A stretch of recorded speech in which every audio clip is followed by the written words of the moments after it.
in early 20s and 30s. There's It's beautiful world for you and me. We can be as happy as fishes in the sea. So let's get together and then we'll see. It's a beautiful world for those awesome times. All you have to do, have a peaceful mind. So let them see I'm happy as can be.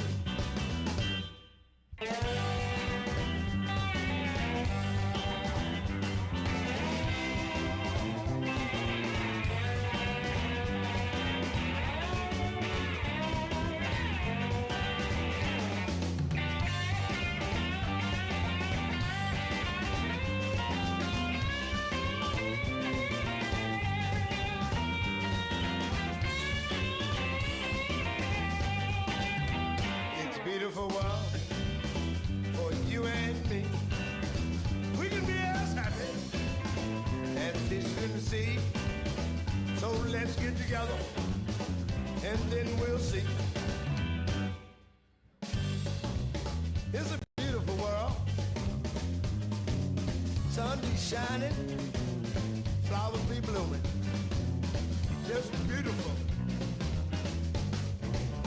What was?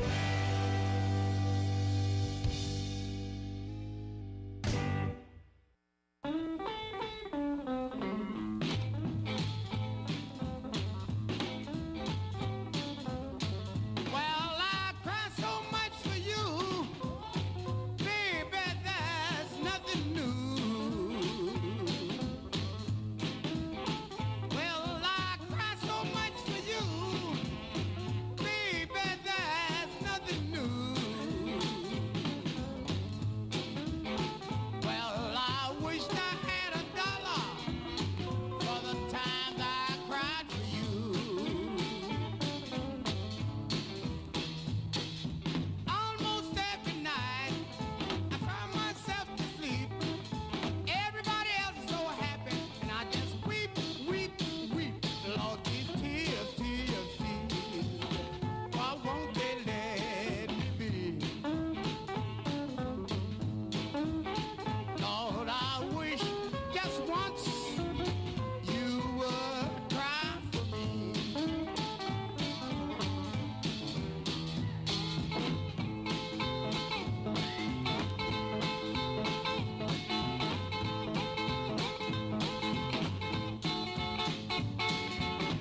Oh yeah.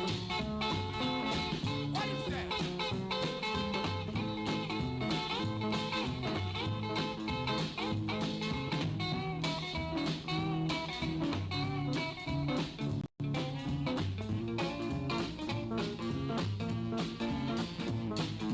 Why do I remember?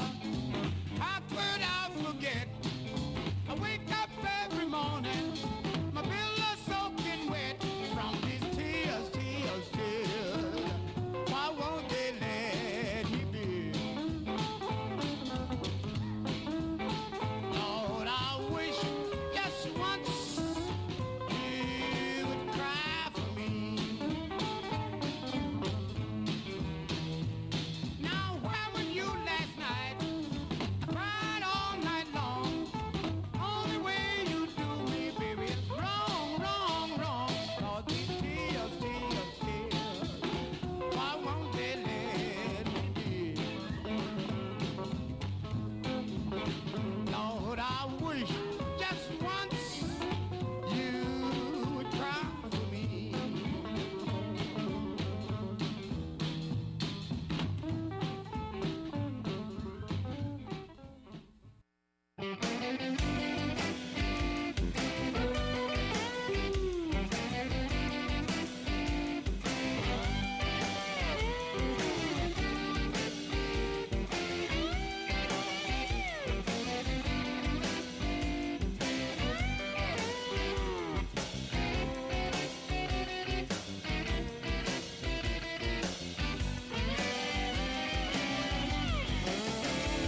I've been married once or twice, can bleed house a time or two.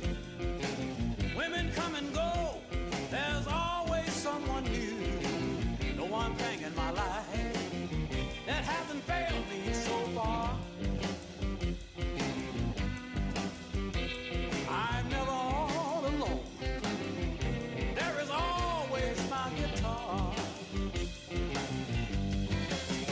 I'm hardly ever seen without it, but can leave it home without a care.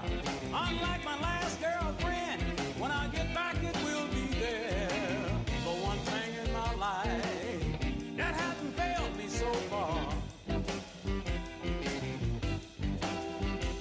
Never really all alone. May 5th public hearing for the City of Tampa's Architectural Review Commission. Welcome, everyone. My name is Zachary Greco, Chair of the Commission. If you are here to present a project, you will have limited time to make your presentation, so we suggest being thorough but concise. When coming to the microphone, you will need to identify yourself and your relationship to the project. The commissioners will not ask any questions during your presentation. Your project should be presented in the following order: site plan, elevations, architectural details, and wall sections. Staff will then present the staff report. We will then ask for public comment.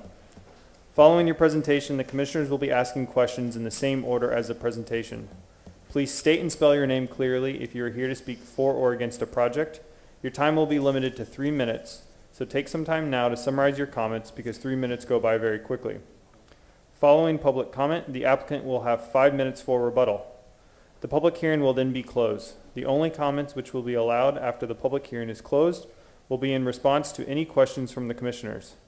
Commissioners will then discuss the case and will make their decision based upon the City Ordinance Chapter 27 of the City Zoning Code, the Design Guidelines, the Secretary of the Interior Standards, the Historic Preservation Development Review Comments, HPDRC, and the testimony given at this public hearing. The ARC can only act on items that are within our specific jurisdictional responsibilities. Owners and agents are independently responsible to obtain any appropriate permits and/or approvals. If you haven't done so already, please silence your cell phones. At this point, I'm going to ask my commissioners, starting on my left, to introduce themselves. Susan Kyle Smith, architect and vice chair. Stephen Sutton, architect, also the architectural historian chair. Ashley DeCubis, I'm an attorney. Dan Myers, architect. Brent Taylor, general contractor. We're also joined here tonight by city staff, Dennis Fernandez, Ron Vila, Beverly Jewisek, and Kamaria Pettis-Mackel with the city attorney.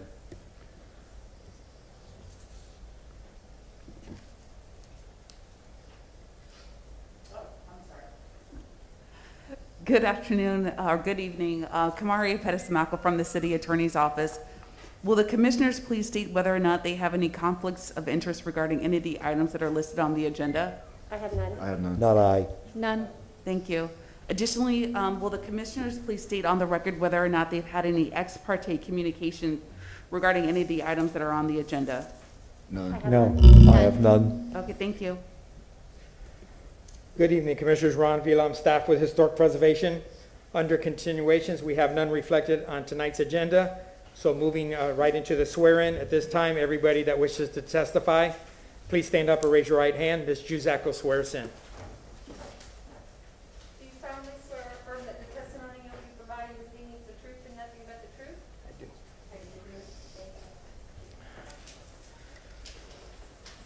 So the first case this evening is ARC 21-235. This is for the address of 716 South Newport Avenue. This is in the Hyde Park Historic District. The primary structure was constructed in 1925 and it is a contributing structure. The zoning attached to this parcel is RS60. There are two parts to the request this evening. The first part is a variance. There's a rear yard setback reduction from 20 foot to 7 foot with no encroachments for eaves and gutters. And if the variance gets approved, then we'll move on to the certificate of appropriateness. For an addition to the primary structure, there's two ancillary buildings attached to this request with site improvements. The agent is aware that he has 10 minutes to move forward for the variance, and then we'll have discussion on that. At this time, moving through the photo presentation. On the monitors that everybody has in front of them, hopefully, is the Sanborn map from 1929. Property in question is highlighted in the green parcel. There is a 16-foot alley that runs north and south behind the parcel. This is a corner lot. It faces Inman and Newport. You notice that in 1929 there was an empty parcel to the north of the subject site. Since that time, this lot was subdivided. This property owner bought half of it, and then the abutting property owner to the north purchased the other half. So this parcel grew towards the north. Zoning's classification as they went through the process is that Inman was the front. So the variance request is on this property line, the north property line, the reduction from 20 foot to 7 foot. This is an area of the subject site, once again showing the Newport, and then Inman, as this house hugs the corner, and then the alley behind. Wanted to put a historic photo in here. We have this vantage point showing a current photo of the primary facade. With this style of architecture, you see the horizontals that are very strong and dominate. This is looking through the porte cochere. Towards the rear of the property, you have some porches that are on that front facade as well. Kind of focusing on the front facade, you have these architectural details. This arched entry feature here with some tile work. This is looking at the window patterns and some of the blinds that they have. This is looking through the porte cochere fence is just behind, and then looking at, this was a contributing accessory structure that was built approximately at the same time.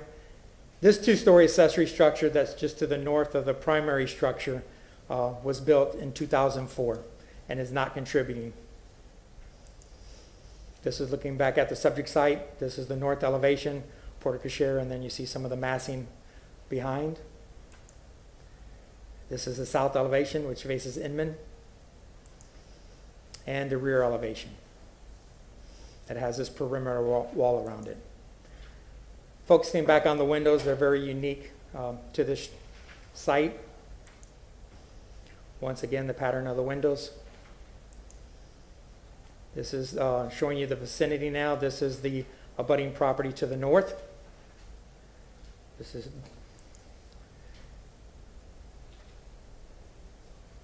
is directly across the street.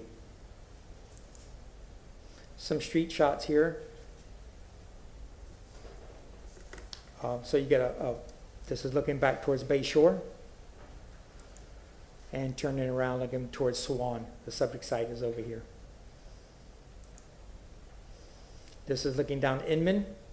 This is the other primary street. This is looking back into the village here, which is to the west. And this is focusing on the alley. I mentioned that they have a 16-foot wide alley that runs north and south behind the subject site, which is here. This is the contributing accessory structure that was constructed about the same time that the primary structure was. This is the new accessory structure, 2-story.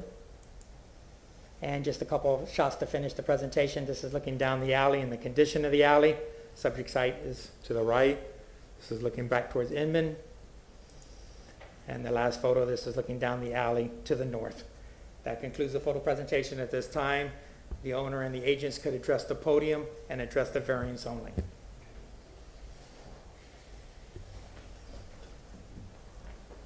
Good evening, Mr. Chairman, Commissioners. My name is Mark Bentley, 401 East Jackson Street, Tampa 33602. I, along with Albert Alfonso, represent the applicants. Before I get started and you start the meter on me, I've got a handout. It's simply a section of the city code I want to go over with the commission.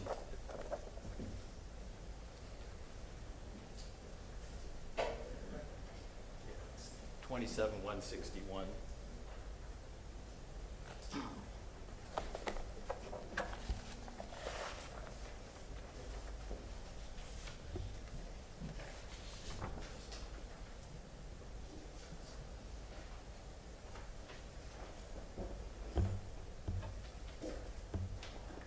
Okay, I'd like to, just a point of order is we're going to deal with the variance first, and then the board would act on the variance, or the commission would act on the variance, correct? Okay. I'd like to address the threshold issue of the justification for the variance on the northern property boundary, which functions as the side yard. And what happened or didn't happen is when the city enacted its code, which I think was in the 50s, and most recent iteration of the code is 1987, is where it determines that if you're on a corner, the front of your property is considered the narrowest or shortest portion of the lot. So that's the situation we're in here. Ironically, in 2004, the ARC granted a variance to one of the structures, the one that's 9 feet 2 inches away from the northern property line, that's subject to demolition. It's a 2-story garage residence, and that is, per the city, that is the rear yard, and that's what we're seeking a variance from tonight, from 20 to 7 feet. But back again in 2004, that was treated as a side yard. That's why no variance was required. So there's kind of a little bit of confusion historically in how you treat the property. So the reason a variance was required for that building that's subject to demolition is it exceeded the accessory structure limitation, height limitation of 15 feet. But I'll get into that a little bit more. The subject property presents unique circumstances in several respects, and the fact that the house was built in 1925 prior to the enactment of the city's code has created the challenge here and actually imposed the hardship on the client. Unique circumstances, I have a graphic here. It shows this area, Hyde Park. As you can see, all of the streets north and south, every home, even homes on the corner, front their particular street. Okay, there's not one home in this area where the frontage is on the narrow side. Okay, so that's the historic development pattern in this area.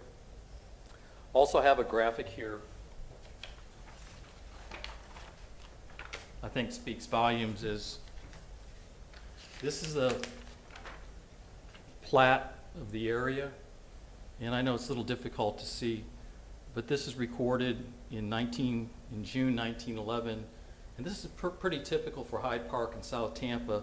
You can see on these plats they had something that they called the building line. You see the little hatch mark, and that was essentially the front yard setback, and it was required to be built to that setback line. In this case, the plat required a 30-foot development line. So the client, or the property owner at that point in time when they built the house, they had absolutely no discretion to have the frontage on the Inman side. Okay, that would have been a breach of the covenant. It's enforceable. Actually, within the last few years, there's still litigation concerning these building lines because, for example, in this situation, the building line's 30 feet, whereas the RS-60 zoning only requires a 25-foot setback. So you're kind of gambling if you rely on the city zoning versus the building line. So the point is, the house had to be built that way with the orientation of the frontage on Newport. That's just the way it is. And notably, the house is located directly to the north. They front Newport as well, and they treat their yard, which is on the northern boundary of the subject property, as their side yard. So what we have, if the variance was granted from 20 feet to 7 feet for the Pool Orchid House, we'd have 2 side yards, okay? Each would meet the minimum standard of 7 feet there under RS-60. I gave you this handout here. It's the code section, and you can see section 1 is what we're dealing with and why we're here on the variance. If you're on a corner lot, et cetera, it says the shortest boundary. But when you go down to number 6, they contemplate exactly the situation we're dealing with here, and it allows administrative discretion, actually short of pursuing a variance before a board like this, if there's a historical development pattern. And you can see on number 6, it says on those corner lots where there's a clear established historical pattern of one street having a front yard orientation contrary to 1 and 3 above. If you look at 1 and 3 above, it's, the corner lot or double front lots. It says that the zoning administrator, in making a determination, shall consider the following: the plat, the structures, lot frontage, things like that. So the code in and of itself contemplates the situation we're dealing with. So arguably, there would have been an opportunity administratively to pursue it wouldn't be a variance, and I guess it'd be considered an administrative waiver. But in any event, here we are.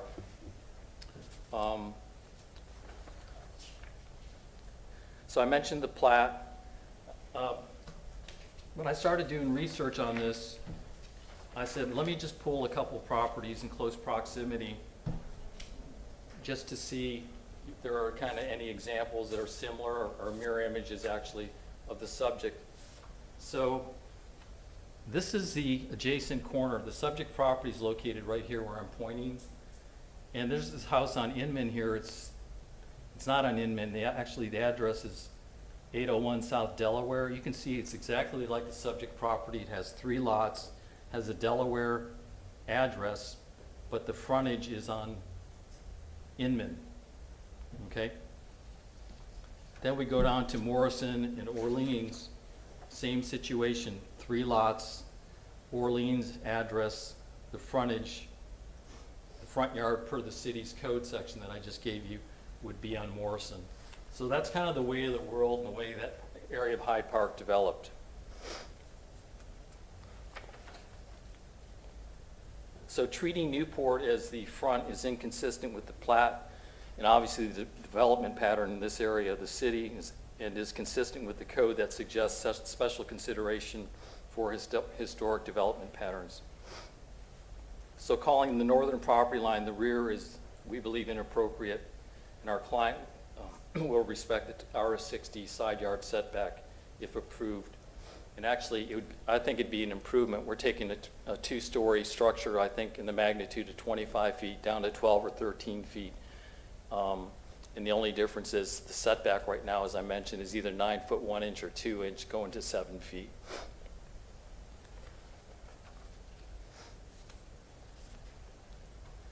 And here again, to add to the confusion, like I mentioned in 2004, when presented with the case here to pursue a variance for that structure, this very same yard was treated as a side yard.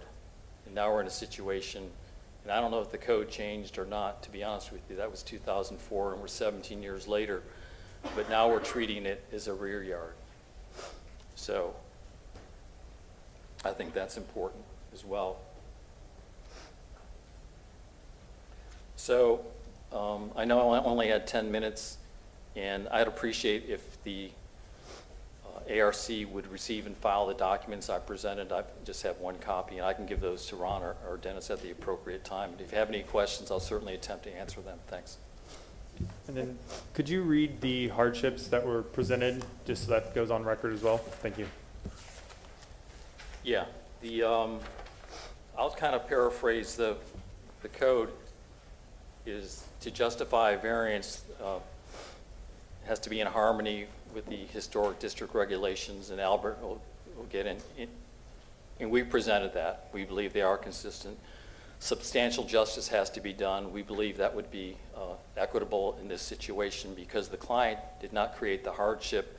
The construction was already there in 1925, and the city turned around and then established the hardship when it enacted a code and made all of my clients' lots or yards legally non-conforming characteristics.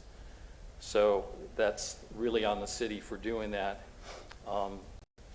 Not self-created, and certainly in terms of unique circumstances, I mean, this is a textbook case of that. I mean, you've got a significant contributing structure, one of the most significant structures in the city of Tampa. You've got a unique situation where they've got a building construction line that mandated that the house be oriented toward Newport. You've got unique characteristics that the entire neighborhood is developed in the same way, and to not grant the variance would be inconsistent with the historic development pattern.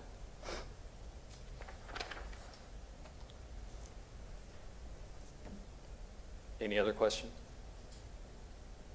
Does that conclude your presentation? Yes, sir. Thank you. Thank you.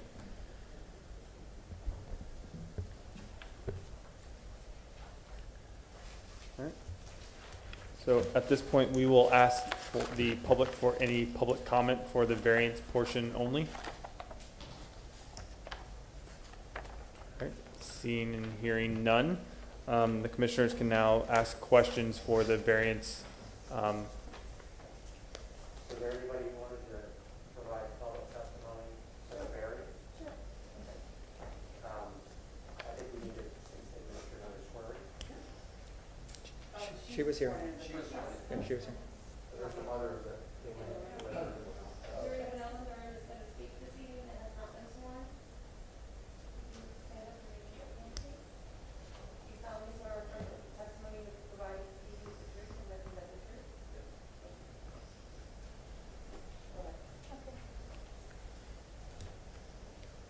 And then Hi, my name is Allison Wilkins, and I live at 800 South Newport.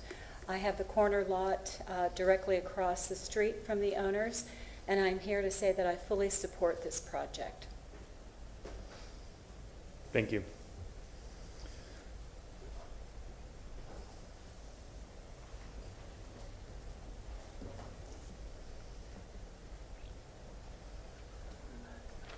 Evening, Commissioners. I'm Mike Collins. Definitely have skin in the game here because my wife and I just bought a house at 720 South Willow, which is 1 block to the south, the same lot, 1 block to the south. And, you know, we stretched to get the house, so the way the neighborhood is very important to us. And, you know, we strongly support the applications tonight. Thank you. Thank you. Is there anyone else that would like to speak for the variance portion?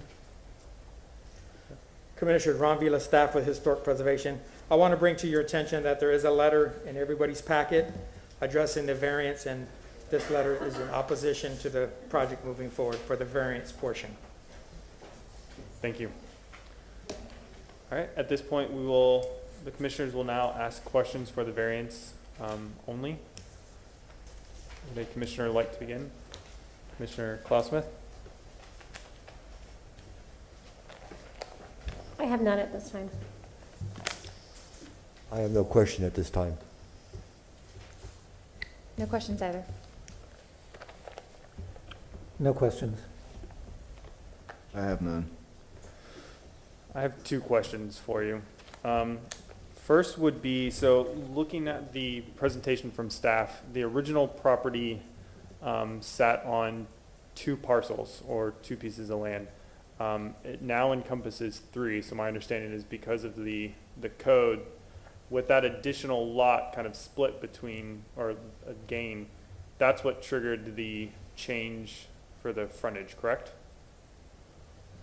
No, the frontage, that vacant lot was always subject to the plat building line, the 30 feet.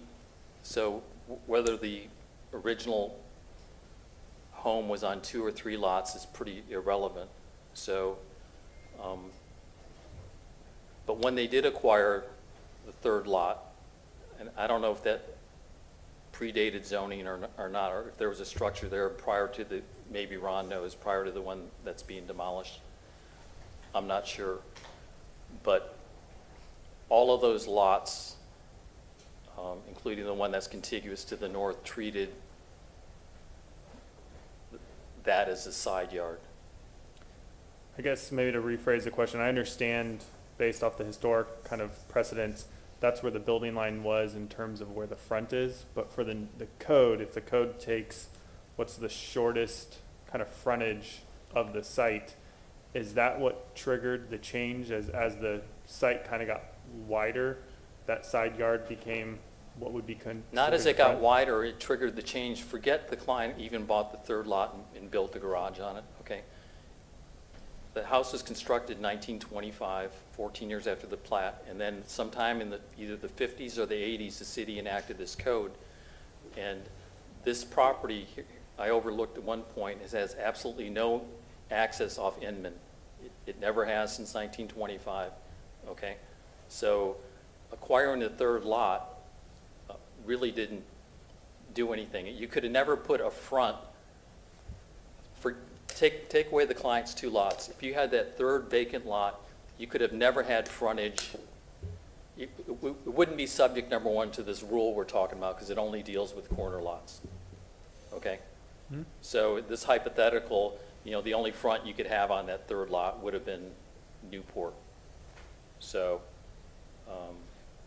go ahead. Albert Alfonso Architects. Zach, just to add, it was still narrower even without it. And then my second question would be, if we're proposing that what's considered now the rear yard become sort of, or get tied to a side yard setback, would you also be proposing and looking at what is considered that side yard, what is along the alley, to become the rear of the property? In which case it would need to look at the rear yard setbacks? Well, you've got historic contributing structures there that encroach, if you wanted to say that. I mean, that's a good question. I mean, if we're kind of reorienting the whole thing here, is that we're not suggesting that we want to change the identification of all the various lots. We're just saying we want to encroach in one, what technically is considered by the city, and we think inappropriately, a rear yacht lot. Okay. So if you made, for example, the alley side respect the RS60 setback requirements, that would be 7 feet. And looking at the survey, this is a structure that can't be altered at all, but I think it's right on the alleyway, which is pretty typical for Hyde Park. Okay. Do any other commissioners have questions? I have a question of staff. Regarding the letter that was entered into our packet, the notice of a complaint made regarding a grand oak or a grand tree removal.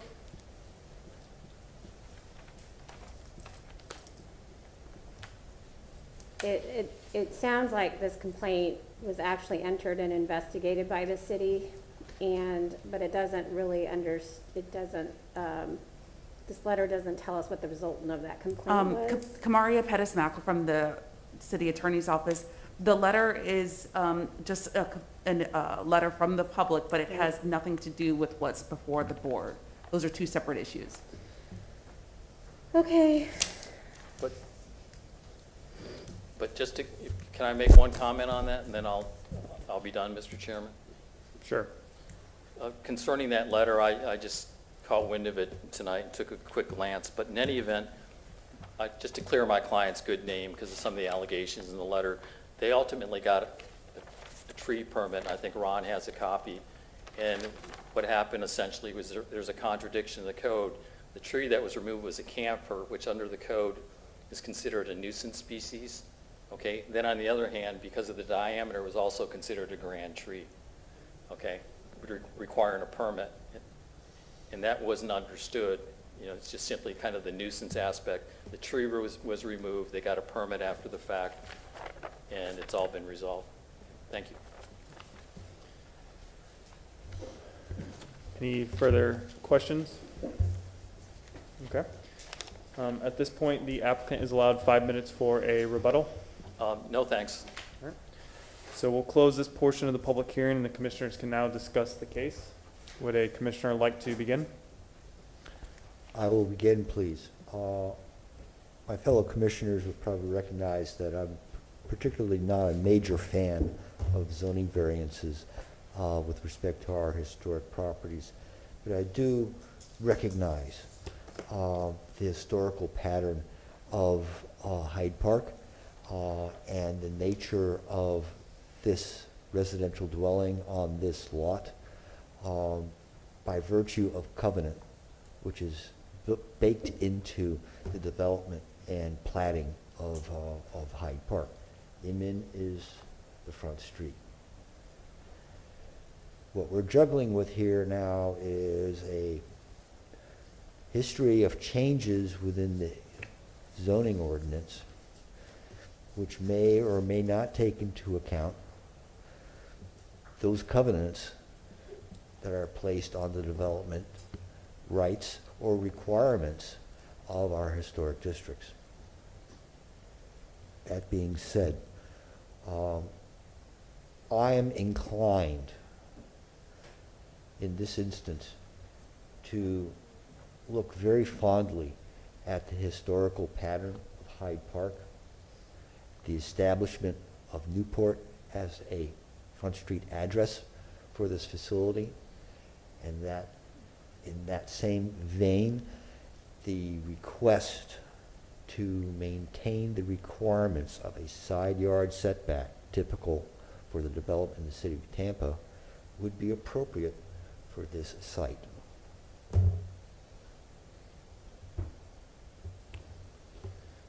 I agree from a historic perspective, but from the variance portion of the code that we are asked to follow as our guide, the first one is not met as a criteria, which was pointed out by the agent during their presentation tonight. So one is enough to push it over the edge on the other side of that argument. Do we have the hardship criteria right now? I don't see it. We should. It should be a single page in your pamphlet. On that same note, with respect to Oh, I the think I found it. I'm sorry. document regarding section 27161E of the determination of yards, under you mentioned 6A. I also see a compliance with 6B, which is existing structures on both the property and adjacent properties with regard to their orientation to the main street is also in compliance. And that on item D, the existing historical precedent with respect to curb cuts and right-of-way access to and from the lots are consistent with. There's no argument about section 27-161 subsection E. Okay. The argument is with the variance hardship statements and the criteria that they have to meet. They meet almost every one of them, in my opinion, except for number 1. So this is where we falter consistently, I think, when we talk about these variance requests. Historically, I'm a huge proponent of the urban pattern. It's one of the reasons why I joined this board. I think it's very important to maintain those patterns even more than the structures sometimes. But we also are asked to look at it from this perspective, and this is what we have to follow. So maybe it's a question for legal when these two things are conflicting. No, and Kamaria Pettis-Malcolm from the City Attorney's Office, what the agent provided you was a reference guide. That's not the hardship criteria that you have to determine whether or not the agent satisfied. The hardship criteria is the questions that were answered on the submitted in the application form. That's the hardship criteria that the board has to determine whether or not the agent and the applicant met. Thank you. And I would tend to agree. I think from a historical standpoint, absolutely correct. The one that I'm struggling with, which is the same one as you, is on number 1. It was presented to us from the agent that there were multiple homes almost directly across the street or kind of catty corner that had an existing setback condition, and it wasn't presented that there was an issue with any of those properties. So when it says it's unique and singular to the property, it's almost not unique or singular to the property based off their presentation. I would argue even just one other example makes it not unique and singular by very definition of those words. Mr. Chair? Right. I agree. Even though it's hard to agree, but I do. Are there any additional comments from the fellow commissioners?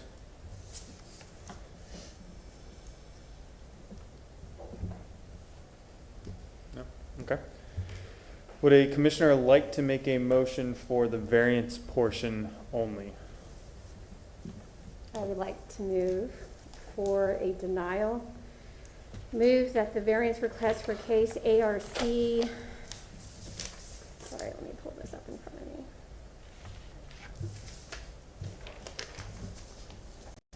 For case ARC 21-235, for the property located at 716 South Newport Avenue, for a rear yard setback from 20 feet to 7 feet with no encroachments for eaves and gutters, be denied due to the failure of the petitioner to meet the burden of proof with regard to the 6 hardship criteria set forth in section 27-114 subsection D of the City of Tampa Code of Ordinances, specifically that it does not meet the criteria, number one, that there is an alleged hardship or practical difficulty that are unique and singular with respect to the property or with respect to a structure or building thereon, and are not those suffered in common with other property structures or buildings similarly located. I second the motion. And then before we vote, just make sure you also raise your hand. All in favor? Aye. Aye. Against? Against. Nay. Could we request a continuance and provide further evidence to the board? Excuse me. Kamaria Pettis Mackle from the City Attorney's Office. So the board just voted made a motion to deny the variance request, and that motion to deny was approved by a count from 4-2. But your client also has a certificate of appropriateness that will be continued to the next agenda, whenever the next agenda is. But the variance portion, that motion has been made and it has been voted on. So that portion is not going to be continued. Your certificate of appropriateness will be. I guess in accordance with Robert's rules, could I have someone reopen the hearing so I could provide additional evidence and testimony concerning compliance with number one? Kamaria Pettis Mackle from the City Attorney's Office. And again, Mr. Bentley, that they've already voted on it. That time to have asked for an additional time that was before the motion was made. I wanted to, but I didn't want to interrupt you in your deliberations, so. Would you provide that opportunity? We can come back and provide, we believe, additional information. I think that's beyond authority. No, we can talk about it now. I respectfully, Mr. Bentley, that the time to ask for that additional time was before the motion was voted on. The commission has already voted on the variance.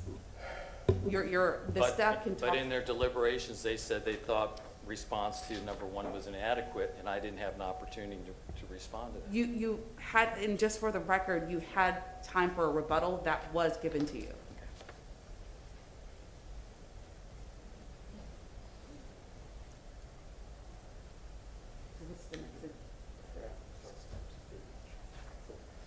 So based on the denial of the variance, Dennis Fernandez, Architecture Review and Historic Preservation Manager, the certificate of appropriateness is not able to go forward because that is contingent on the site plan and the variance.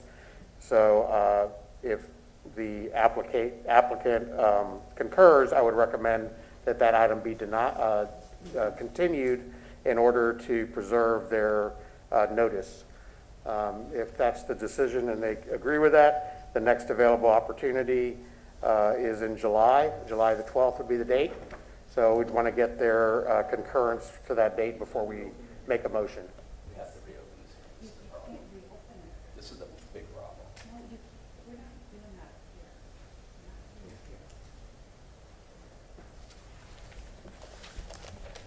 Does July 12th work for continuation? 72 pages. Mr. Chairman, I just want to ensure that all our documentation is incorporated into the record that provided, and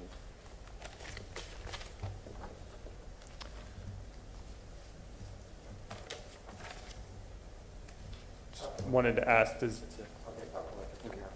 We have to deal with it. So the 12th of July. well, we can always continue it again. We'll just continue to the 12th then, Yeah. if you don't mind. Would a commissioner like to make a motion to continue the case? Sure. I move to grant a continuance in case ARC 21-235 for the property located at,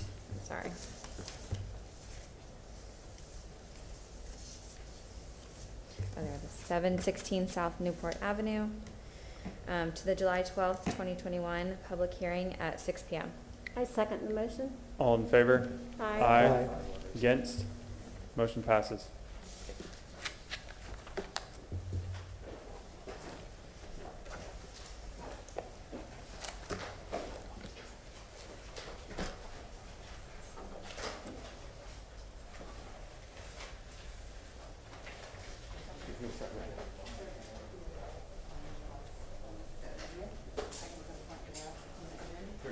front door and in.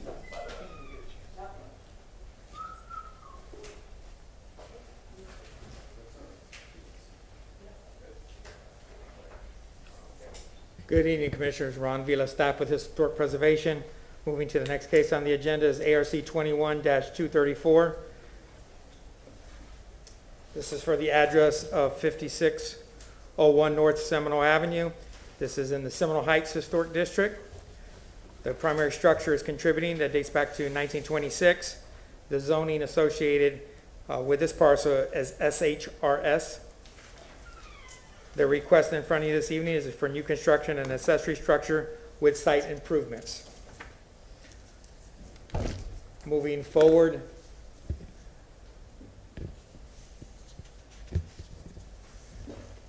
Beverly, can you hit the podium, please? Thank you. With a photo presentation.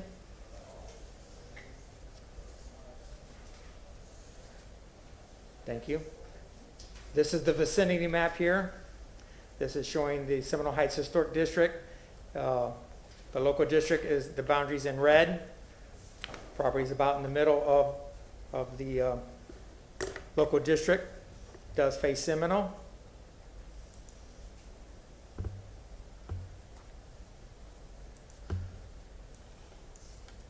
The next illustration is the Sanborn map. Had a single-story frame construction house at that time that was on the corner of Seminole and Comanche. It's indicated with a green highlighted area. This is the front elevation of that craftsman style structure. Just a different angle of the front elevation, looking at the existing drive. From another angle, looking at the front and how they access the structure at this time. And then there's a spur that kind of goes toward the rear of the property. This is behind the truck that was there and just looking at a vantage point to the rear of the property. And just looking at that same location. This is moving to the south elevation. Very period appropriate with the casement windows that flank the fireplace. Looking at the rear elevation. And the trim and siding detail. These are those casement windows that I spoke about that flank the fireplace. Some of the outriggers, the rafter tails, and then you see the decking of the roof.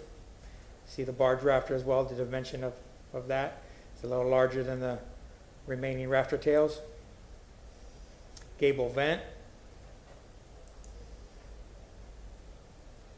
And then looking at some of the surrounding areas. This is the abutting property to the north.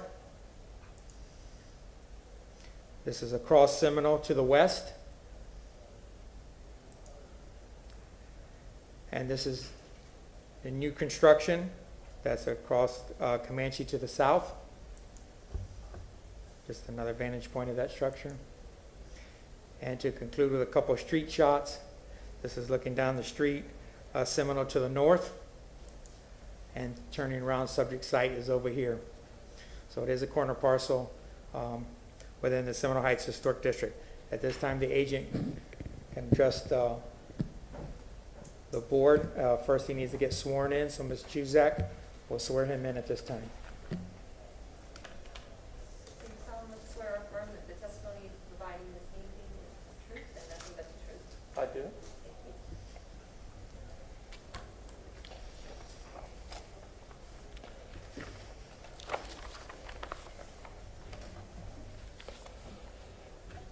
Good evening. My name is Alan Dobbs, 5502 North Cherokee Avenue.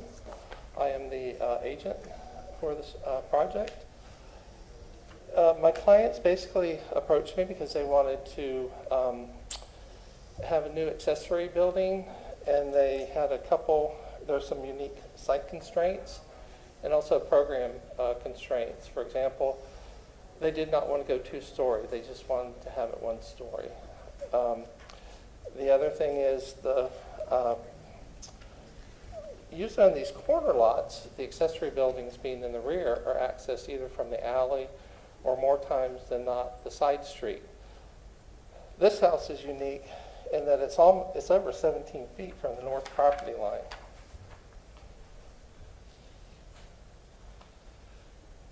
Right here. And also there's an existing driveway. So historic development patterns, typically when you have that situation, is an accessory building would have a garage door along the view corridor. They did not want a garage, but they did want storage, and I convinced them that they wanted to do they need to do a garage for future. If they decide to sell the property, a garage would be very desirable. So they're not going to be using it as a garage, but it's being developed that way, and that's why we have some of the transportation comments. And speaking of transportation comments, this driveway is existing. It's been there for almost 10 years, I believe. We have not been able to find any permit for when that was put in. So transportation has told us that we have to remove at least this portion of the driveway because it doesn't meet the minimum distance from a corner to an entrance to a driveway. So that's why this portion is being removed, but we want to maintain as much of the existing as possible, just for parking and also cost. So all this lightly shaded area is the existing driveway. And so we're basically just going to extend that driveway back. So this area right here is what's providing the minimum required parking per the code.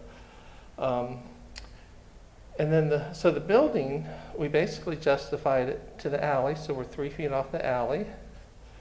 And then we're 4 feet from the north property line. If the setback is 3 feet, but to meet the fire code with the overhangs and the distance from combustible materials to the property line, and the overhang, 4 feet is the closest we could be on the north. And then the massing of the building is primarily a north-south orientation with the main ridge running north-south, but then coming off to the side is another smaller gable to reinforce the view corridor with the garage door entrance. One of the things I omitted on the drawings was the air conditioning. I know everybody always asks about the air conditioning. We're just going to have like a small mini split, so it's going to be in this corner here. There's a very light line here. It's kind of like a beige or brown line that goes around here, and that's the existing wood fence, and there's a gate right here. That's all going to remain, so the air conditioning is behind that. So this is what the fence looks like right here. It's like a board-on-board fence. It's a nice simple fence. So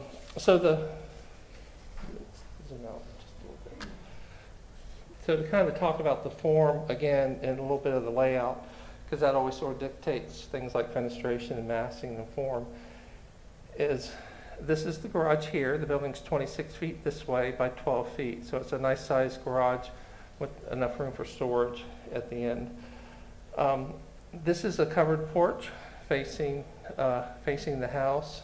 So you have some outdoor living here, and then you have a small walkway to separate person entrance to the garage. And then this space is just a simple one bedroom with a great room, and then like not a kitchenette, not a kitchen, but just a sink, microwave, and things like that. It is also set up to, if they do want to do an accessory dwelling unit in the future, we would have to provide an additional space, but again, that's not part of this petition.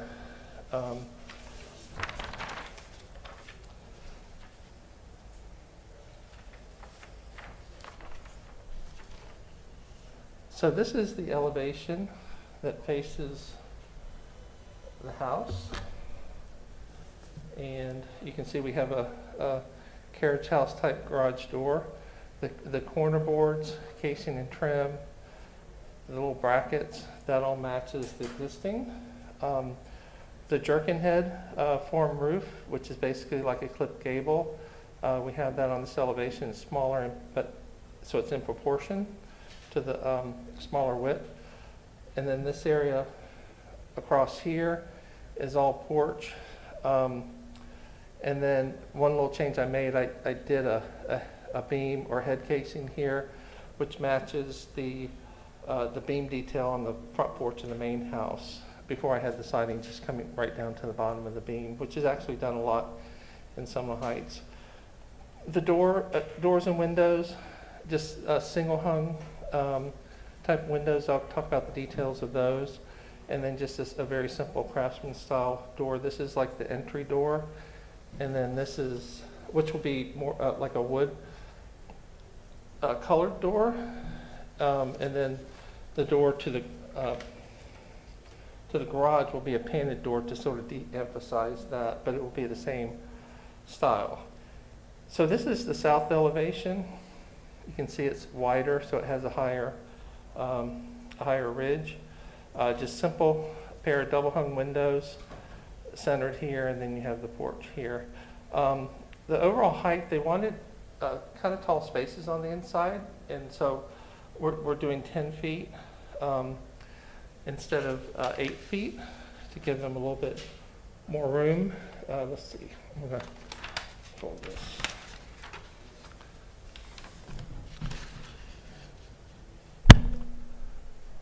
So this, let me zoom out a little bit. Okay. So this is the elevation facing the alley. We have a pair of high windows, which is basically the top half of these single hung windows. And that will allow them to put furniture under the window, and also security being on the alley, even though this is behind the fence. This is a standard size window because it's in a sleeping room, so that we are required to have a larger window for that. And then the back of the garage has no windows. And then the north side is just a couple high windows in the garage for natural light on the north side. You can see this gable matches the gable on the south side, and then you see the side of the smaller gable which faces west. We have a couple high windows in the upper part of the gable, and that's because I did a similar accessory building about 10 years ago down in South Tampa, and we did a little kid area over the garage, and my clients really liked that idea. So that's also why having the 10-foot helps get a little bit more kind of usable space above the garage.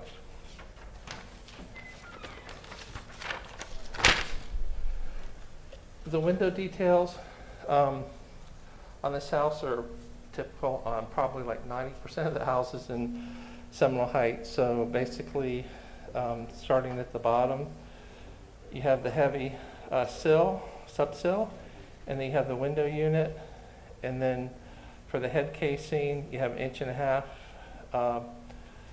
head casing, and then you have a drip cap, and then for the jamb, it's a similar detail, and the width of the jamb will match what we have on the house, which is usually around 4.5 or 4 3/4.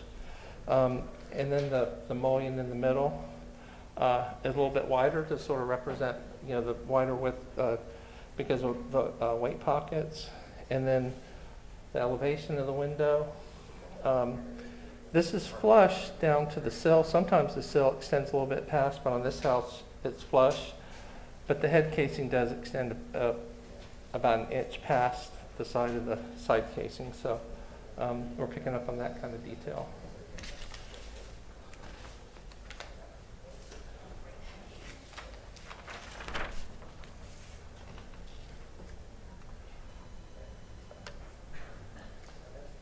On the wall section, I'll start at the bottom again. We just have a monolithic concrete slab, 2x4 frame walls with smooth, hardy lap siding, which will match this exposure of the existing house. I talked about the window details. On the eaves, that's a very important character defining detail on these home. So we have the exposed 2x6 rafter tail. This is actually the barge rafter beyond, which is typically one size bigger. And then we have the 3/4 inch finished deck, tongue and groove, facing down, and then plywood goes over that. And that all extends about an inch beyond the outer plumb, I spelled plumb wrong, the outer end of the rafter by about an inch. The gable section basically cuts through the gable at the where we have the jerkin head roof that has it's like a clip gable is another name for it. This is the same slope as the other roofs, and then you have these 4x6 brackets or corbels that have a chamfer on the end to match existing. And again, you can see the bead board. And I just realized I didn't show the vent here, but we will have a vent, a simulated vent to match what's on the existing house. And then we're going to do spray foam insulation, which is instead of this, that was batt insulation.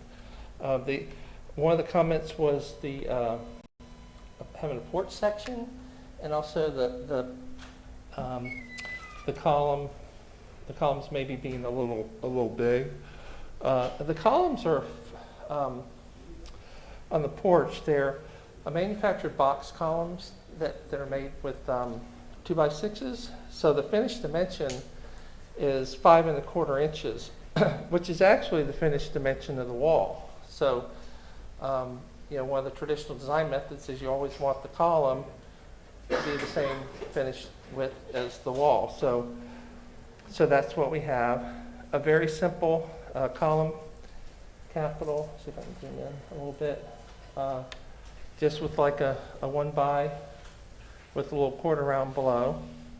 And then this is the detail I was talking about to match the beam detail over the front porch, which is similar to the head casing over the windows, but it's one size bigger. And then again, this detail is the same as the typical wall section. And then the porch has 1x4 V groove, tongue and groove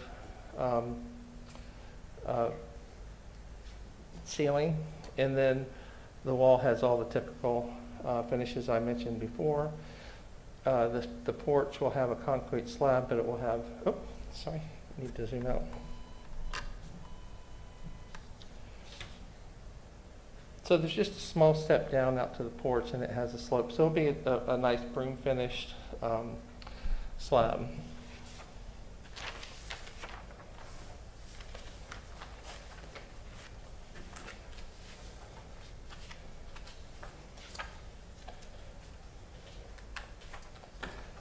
In regards to the materials, basically the roof is going to be dimensional asphalt shingles, which is pretty typical in the neighborhood, something that'll probably match the house.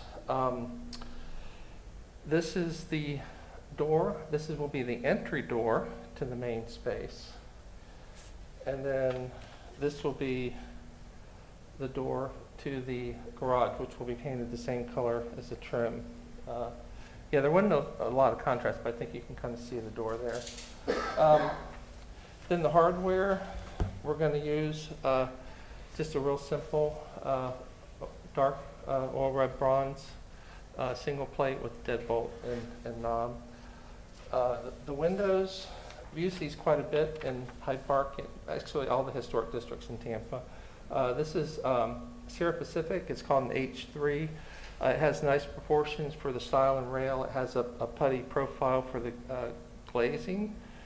And it's H3 because on the outside it's aluminum, the jam liners are vinyl, and the inside is wood. So it's those three materials, and it takes advantage of each of those materials. And this is just another detail, corner section of the window.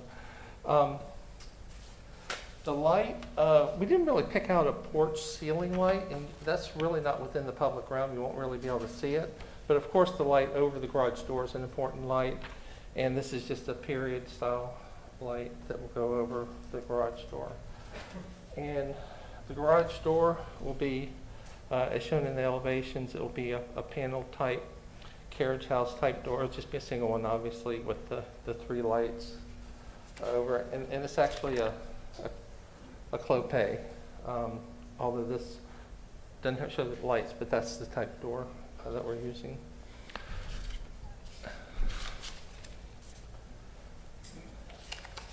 So I believe I covered all there were 3 conditions. Let's see, the garage. Yeah, I changed the label on I talked a little bit about it. I changed the label on the floor plan. That this is going to be, I know it's semantics, but, I thought I changed it. Okay, well, it should be storage there.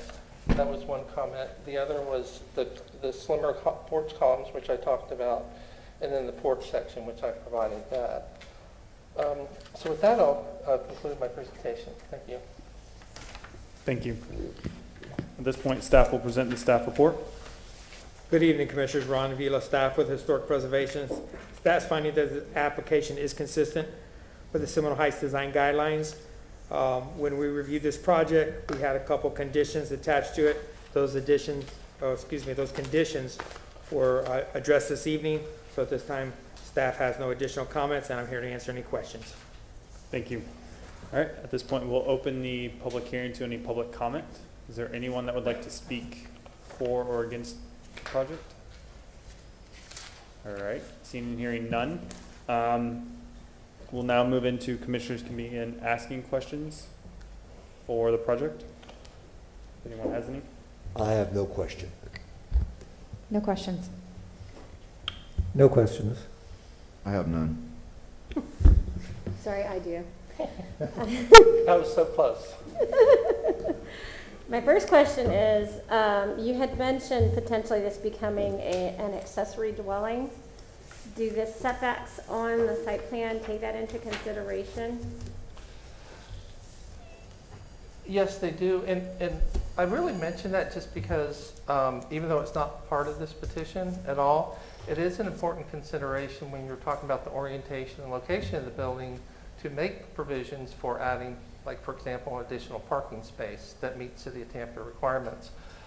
So right now we have all the existing parking here.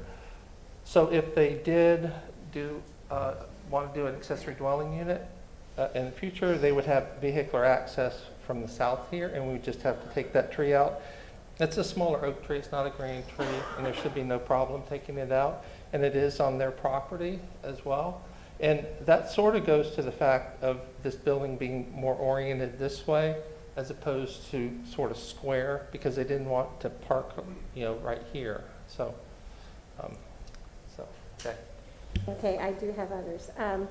You had mentioned a vent to be installed on the gable end, and you said it was to match the existing. I don't remember seeing in the imagery that there were actually vents. Can you show an existing? Yeah, let me see if I have a picture of Ron. Do you have? Maybe Ron could put it back up. Go ahead and discuss while I find that, please. Okay. And then while he's finding that, the height of the small windows at the gable end, I like your idea. I think it's great whenever you can include children in a plan.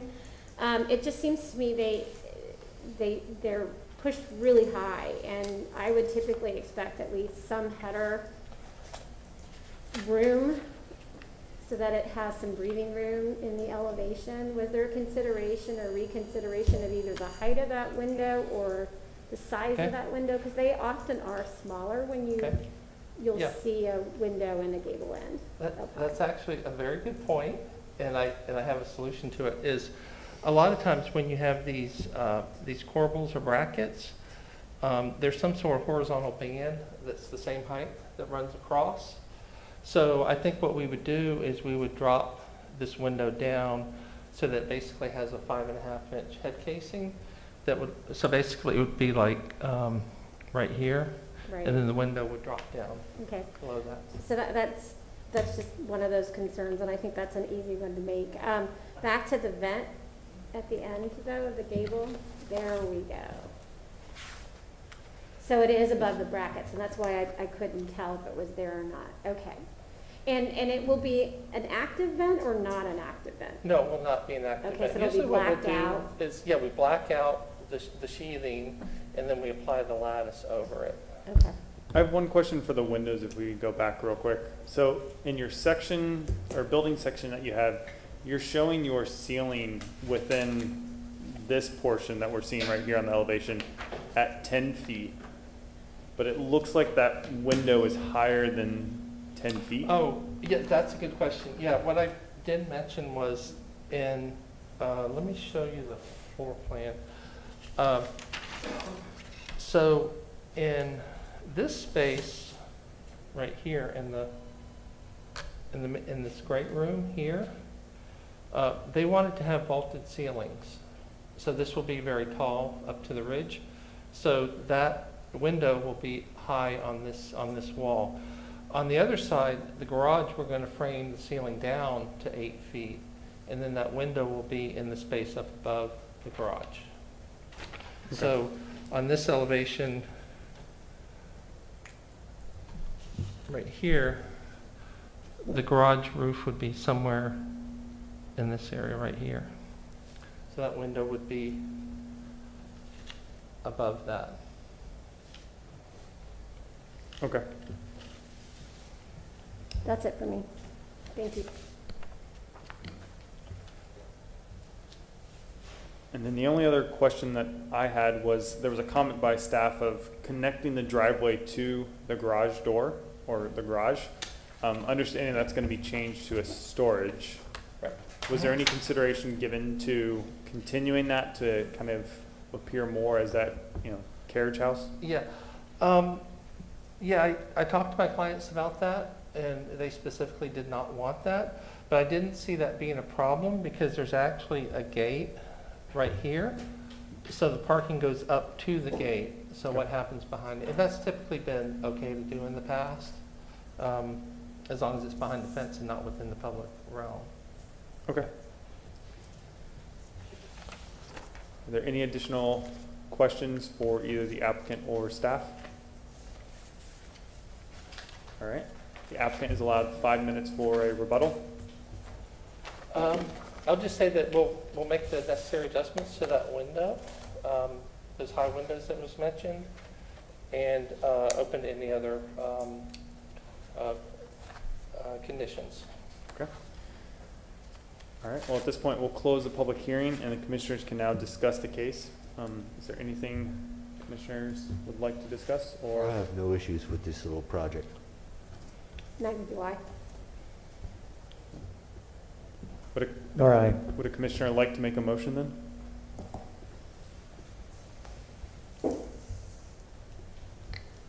Rita?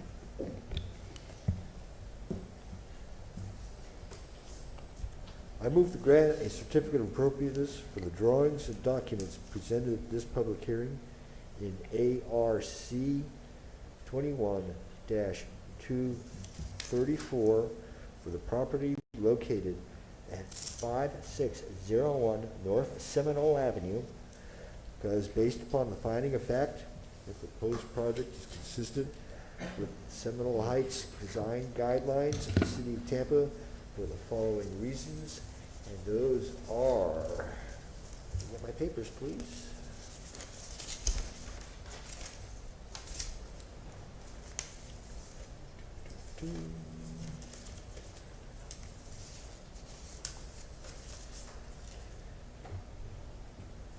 That the project meets with the scale, height, and massing,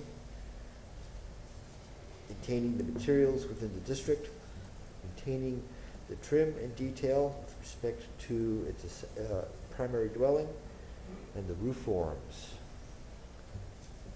So I thought we were gonna talk about conditions, and the approval is without conditions. Do we have any conditions? At least the window. That could be staff coordination item? So Commissioner, you could suggest a friendly amendment to add the conditions to the existing motion if the maker of the motion accepts that, then that would become part of the motion. So I make a motion to amend it? No, you request a friendly amendment to add the conditions that you want. And then he would accept it if he so sees fit. Could you amend it to add that condition into the approval? Then what I'll do is reread this as an approval with condition. Kamaria Pettis-Mackel from this, I didn't understand what Commissioner Sutton said. Then I'll reread with a final approval with condition. Do you, okay, so you're going to amend your motion? Yes. Okay. Thank you. Thank you.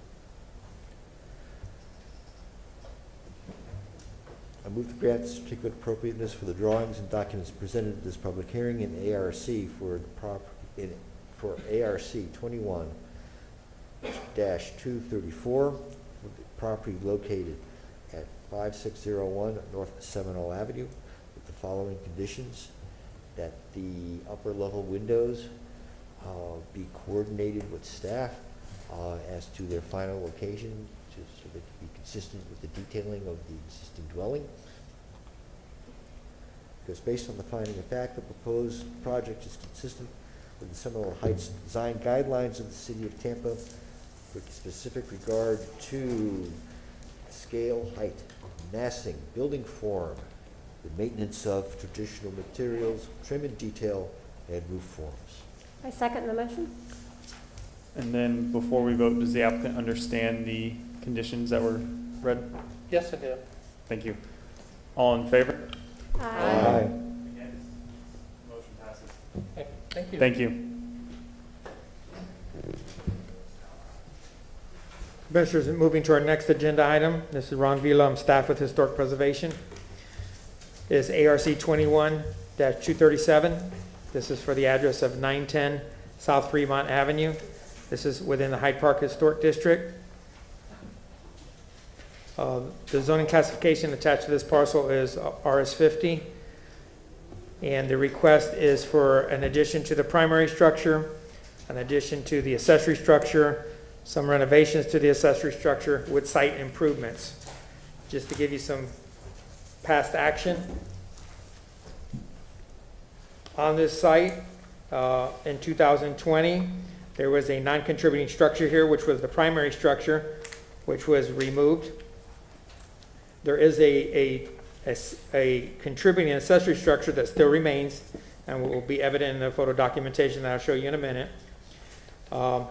Since the primary structure was demoed because it was non-contributing, this was part of a relocation. There was a structure at 815 South Rome that is going to sit at this site now, and this new site is 910 South Fremont. So going through the photo presentation. Kamari, am I set up? I did. Thank you. So the Sanborn map from 1929 shows Fremont, shows the parcel that was vacant at that time. As I stated, there is a primary structure that was here, was non-contributing, that was removed, but there was an accessory structure that was here, that it was still built within a period of significance that was contributing in status that remains on this site. This is looking from above. This is the receiving site. The primary structure is no longer there. That's looking back into the 910 Fremont. Obviously the structure's there, and then you see in the background the contributing accessory structure. To get you reorientated with the structure that's going to go to this site, this is 815 South Rome. This is the front facade. This is the side elevation, which is the south, and moving to the north. I wanted to share these pictures with you.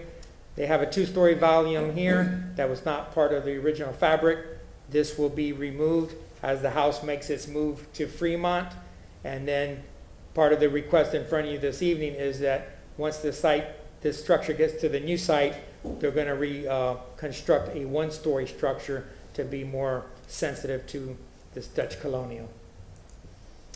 This is looking at the accessory structure that is at the receiving site, that is contributing. That was the front elevation of the accessory structure. These are the abutting structures. This is the abutting contributing structure to the north. This is the contributing structure to the south. This is directly across the street. Looking down the street, this is Fremont to the north. Looking at Fremont to the south. And just to share a couple of additional photos with you of the contributing accessory structure. This is the alley here. So this is the rear elevation off the alley. You see the northern facade of the accessory structure. And some of the limitations that they have on site with the proximity. That concludes the photo presentation. At this time, Mr. Smith will address the board. Actually, he needs to be sworn in. Yes. Ms. Juzek? If there's anyone that has not already been sworn in that needs to stand and raise their right hand. Do you solemnly swear or affirm that the testimony you will be providing this evening is the truth and nothing but the truth? Right. Thank you, Commissioners. Stephen Smith, Cooper Johnson Smith Peterson Architects, 102 South 12th Street, Tampa. As Ron mentioned, we're now back in front of you to show the additions that we're proposing for the relocated house from the Rome site.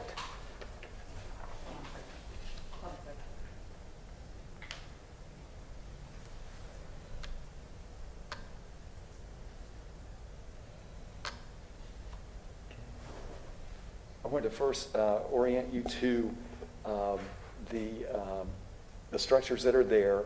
This is the original survey, which shows the house, the original house on the property that was just recently taken down, the non-contributing house.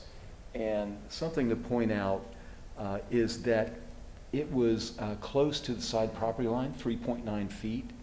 And that is something that in the previous presentations to you and City Council, we want to locate the relocated residence at that setback for its chimney.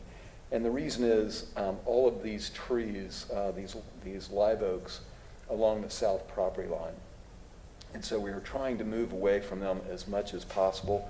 There's one 36-inch that's located here and has a protective radius that we're trying to respect. And I'll show you that.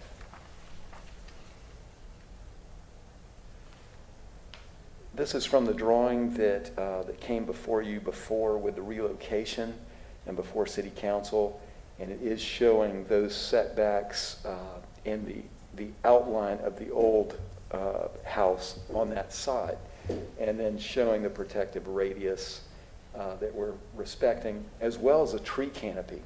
And this is something that generated the design that we'll show you, that the addition on the rear is 1 story to help with the lower branches of this tree.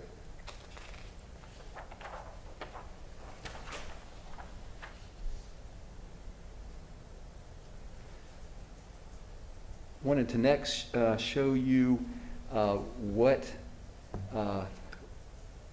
the arrangement of buildings will look like once the house gets relocated to the property and before it has its addition. So here is the outline of the house from Rome. And then, of course, this is the existing outbuilding on the site. What we're proposing to do is, as Ron mentioned, we're removing the non-contributing addition on the house before it gets relocated. And then we're also proposing to remove the later additions onto this rectangular outbuilding carriage house in the rear. There are 2. There's one that's projecting out towards the west, and then one, a flat-roofed kind of roof deck structure that's on the south.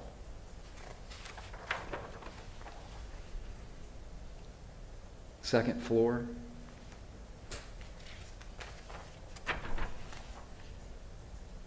Okay, and then existing elevation drawings.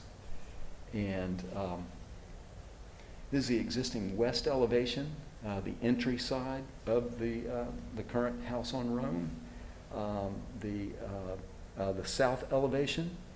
And in showing the south elevation, no, I apologize. That's the current north elevation will be the south elevation, but it is showing the non-contributing addition on the rear.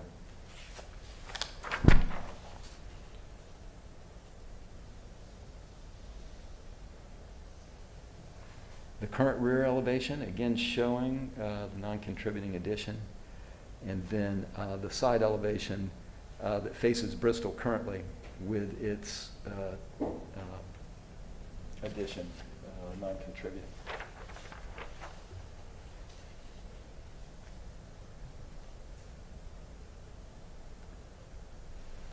These are the elevations of the outbuilding and showing the existing projection that was built later on that structure that we're proposing to remove, as well as the flat roof addition that's been put on the side of it. You can see in the side elevations the locations of these elements.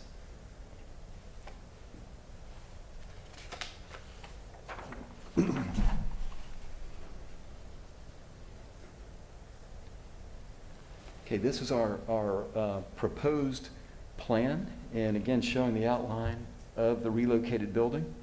And what we're proposing to add is a kitchen family room on the rear. It's 16 feet deep, and then we're adding a 12-foot deep porch on the rear. The porch itself is about 25 feet long, and the overall, it is set in 2.5 feet from the side. The entire addition is set in from the sides of the house to help with the architectural articulation of it, as well as to show that it is an addition. In the rear, we're proposing to remove, again, we're removing that piece and then opening up that elevation back to something that might have been there, probably windows and doors. And then on the south side, to make the garage functional, we're adding a projection. We're actually adding an entire new piece here, a one-story, one-car garage there, but it projects 4 feet from the face and is about 12 feet wide. Other elements, we're replacing the air conditioning that's existing back here behind a screen. We're showing a new air conditioning unit that will be screened from the view of the rights-of-way. We're reconstructing the terrace and steps on the house that cannot be moved, but we're replicating it, and then adding a sidewalk down to the street. We're also adding a driveway that's 10.5 feet wide from the new garage portion all the way to the street. It has a brick center element to have it appear like it is the old strip driveways.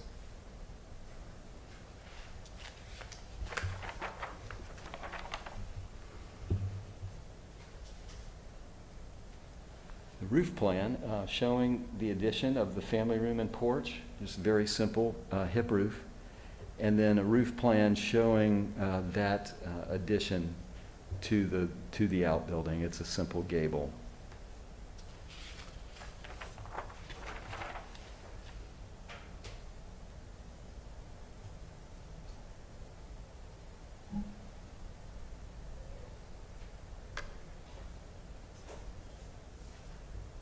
Okay, our proposed elevations, we're really only replacing new windows that were placed in the original dwelling. They occur in the projection at the front elevation in that projecting room, both at the front facing the street and also at the sides. They're currently aluminum, mill finish, more modern windows in there right now. We are removing, with this project, we're only removing or proposing to remove one window, and that is on the side elevation, and replacing it with siding.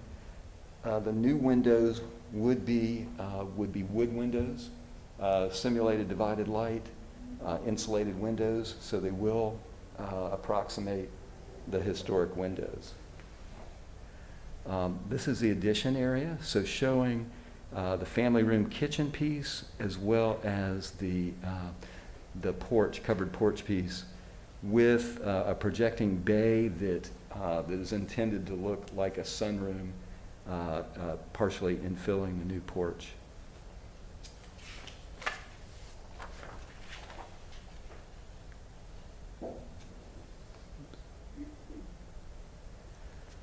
Okay, the rear elevation, showing that, that covered porch, the projecting bay window I mentioned, and then the windows for the rest of that family room. We're respecting the second floor windows that are existing there. In this elevation, we're also showing a detail for the screen that will hide the air conditioning equipment from the street. Bottom is the new north elevation, and again showing replacing the more modern windows in the existing contributing structure, and then showing the addition, the family room addition, and then that porch and breakfast bay beyond. Features like the crawl space grills will be reconstructed like the ones existing at the house now at Rome. The base will be reconstructed as well in a brick to be as close as we can match to the brick foundation base on the house.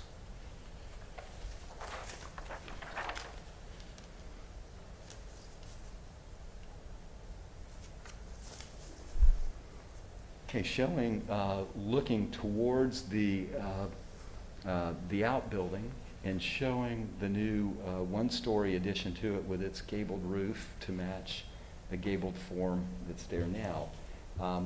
Showing two new composite garage doors, carriage-style doors to approximate that of wood. And then showing the new fenestration of windows, French doors, single French door, and then showing the existing wood windows that are there now. Side elevation facing south of this new added piece with a single window in it. And then along the rear, this is off of the alley, we're making really no changes except for this additional piece with a window in it. We're showing new light fixture locations, which we'll show you in a minute.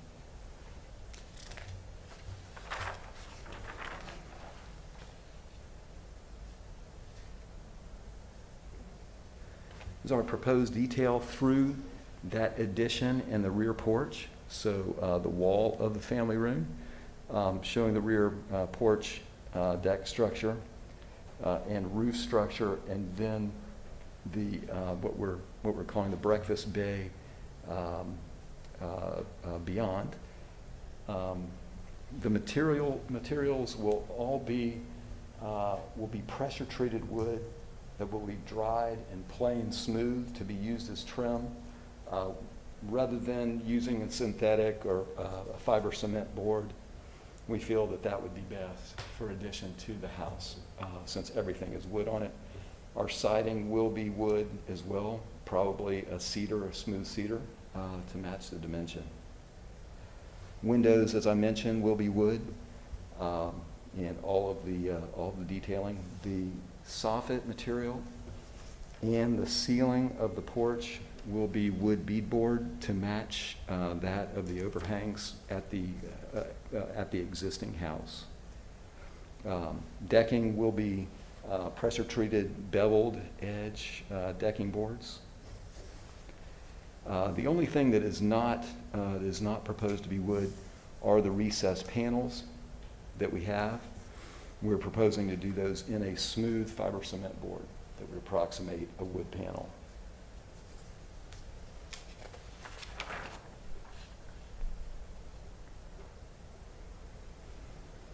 Okay, a section through the outbuilding showing the composite garage door and the trim work over the opening. Again, everything in wood in detail to match the existing outbuilding.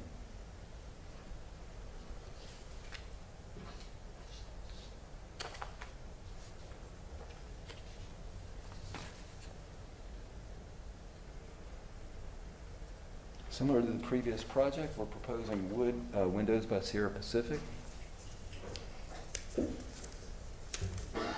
wood French doors, composite doors by Clopay, showing the existing front door that we're keeping with its hardware, and showing these very interesting light fixtures that are at the bottom of the brackets. They're functioning, we're keeping those. Additional light fixtures for the outbuilding, we're proposing an arts and crafts fixture like this one. Hardware for the French doors, Sierra Pacific, one of their standard models. And then a textured asphalt shingle roof. I think that concludes my presentation. Thank you. At this point, staff will present the staff report. Good evening, Commissioners. Ron Velo, staff with Historic Preservation.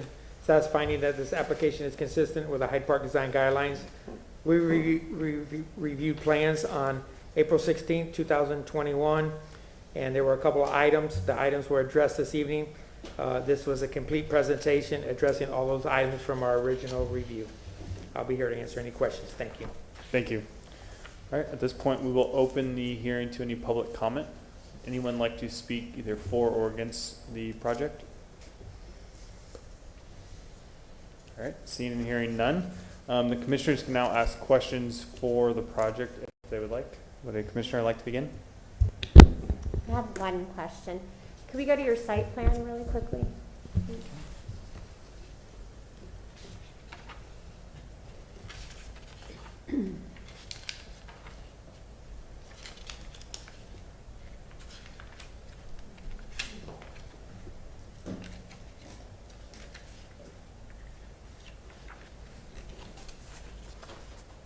Will there be a fence added to or replacing the existing fence that we see in some of the imagery?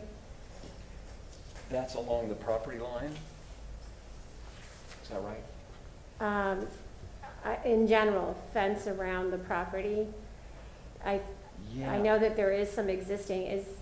Can you indicate the extent of fencing for the project? Yes, right now, it looks like there's fencing on the neighbor's property in both cases, and right now, we're not proposing any fencing. And where are all the AC units currently? Yes. Right now, currently for the outbuilding, it's here, so we're replacing it in its location, and then we're proposing for the relocation to be in that side. And how will that be screened? Yes, let's see. I have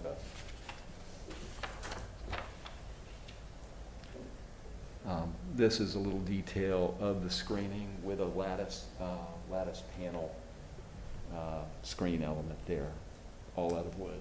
Okay, thank you. That's the extent of my question. Sir, I have a question respecting foundation detailing. Yes. The elevations quite plainly indicate something of a brick-like nature. Could you run down for us, please, how you plan on finishing this ground plane foundation situation with respect to the existing dwelling that's being moved here, and how that may relate or not relate to your addition and its porch?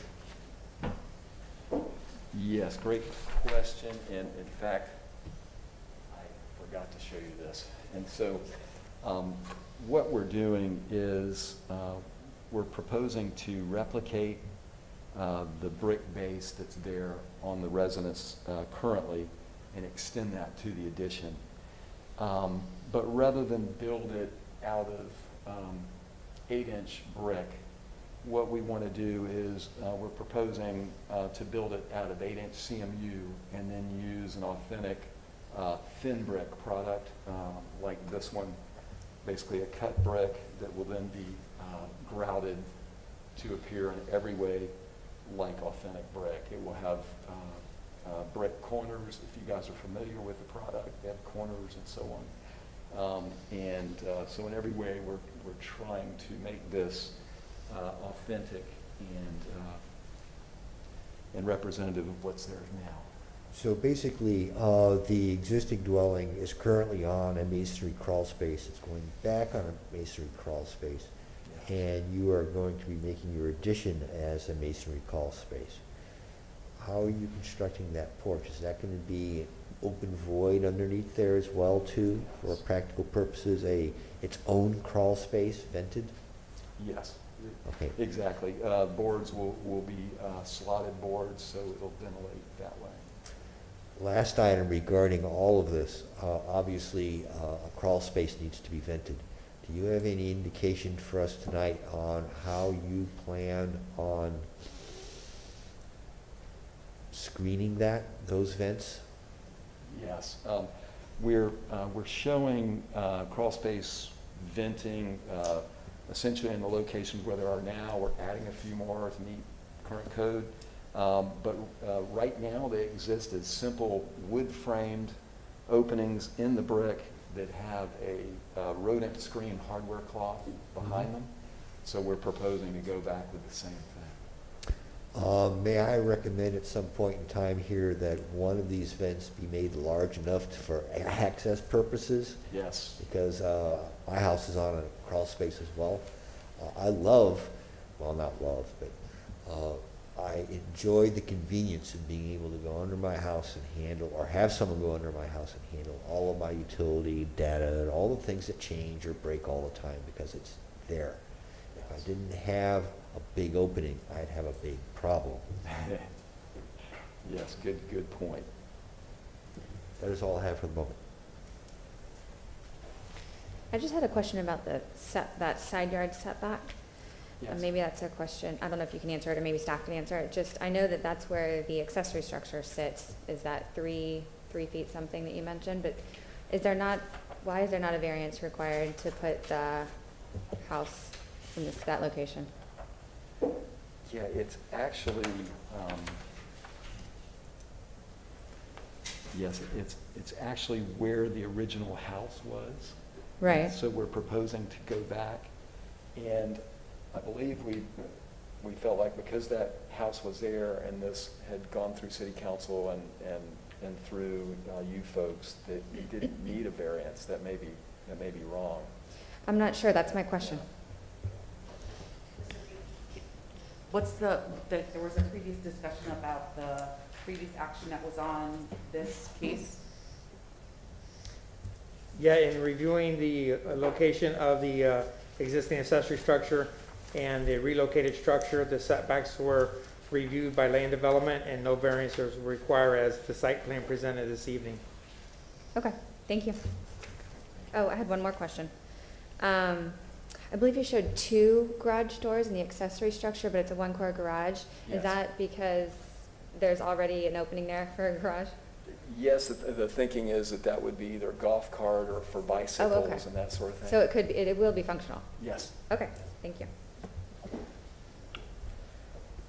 I'd like to request a little additional explanation from staff as to why there's not a variance on the, I guess it's the north property line. I think originally when they presented this, they looked at reconstruction to the accessory structure in that location, not exactly a completely new structure. So I think in working through the dynamics moving forward, that if a wall stays up as they do this renovation to that south portion of the accessory structure, it would not trigger a variance. So that doesn't trigger the variance, and the relocated house is within the previous footprint, is that correct? Well, I was speaking to the accessory structure. The relocated structure is, what's the dimension there, Stephen? Yes. For that side yard? Yes, it's 3.6 to the chimney, and then 5.7, I believe, I'll look for 5.8 to the wall. Yes, I believe the existing footprint was entered into the record as well, and some concessions were made for the structure that was there. I'd have to look at the record, though, to be completely honest with you. Thank you.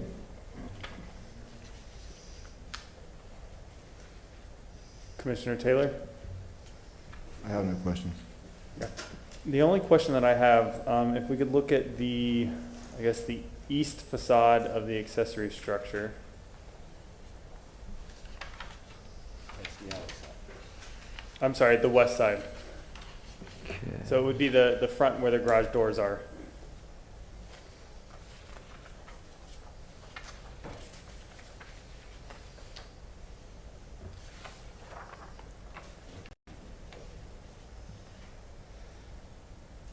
Okay. So my question is kind of in reference to the garage door on the right. Seems to be pretty well defined in terms of kind of the massing and sort of that entrance and that viewpoint. The one on the left seems to be, I'm not sure if it's just off-centered or something just seems to be a little bit off in terms of the proportions. I understand it's because it's set back and it is smaller. Was anything or a design looked at that to where it kind of read as the garage was more of a kind of a mass versus it being kind of, you know, the garage door on the left almost looks like it was added on afterwards, if I'm trying to say it. Yeah, it was really located there and planned for functional purposes in that location, trying to hold back the amount of paving that we carry into that location. So really not any more thinking attached to that. It seems like these carriage houses and outbuildings, especially one like this that sort of is very informal in the way that the windows were placed and so on. They seem like they were more functionally located rather than any sort of composition. So I think we followed in that attitude with it. Okay. And then the only other question I have is for the stairs to the porch on the back. The railing for that, so you see the top rail that comes down, but it doesn't look like there's anything else that either is connecting from the stair to that railing. Is that the detail and kind of design that they'll be, or is it just missing? Yes, no, that's right. We this is probably the best. We felt like because we're lower than 30 inches and didn't want to have a guardrail there anywhere else on the porch, but then knew that we were required to have one going down the stairs. We thought we'd do a minimal expression there with probably a 4x4 post and then a sculpted 2x4 rail. Okay. Any additional questions either for staff? Ron Vila, staff for Historic Preservation. I'd like to elaborate on a comment I made earlier. This project went through the process for HPDRC, and the appropriate departments put their eyes on it, and it was not deemed at that time that a variance was needed. As it goes through the process in the building department, if it does have additional review and a variance is needed at that time, this board will see this project again. Okay. Is there any additional questions for either staff or the applicant? Again, I would like to know, we looked at the north boundary. Could we look at the south boundary as well? Just look at the site plan there.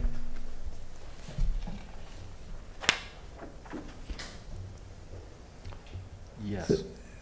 So that the south wall of the garage is in the same location as the addition that you removed? Is that the way that works? Yes.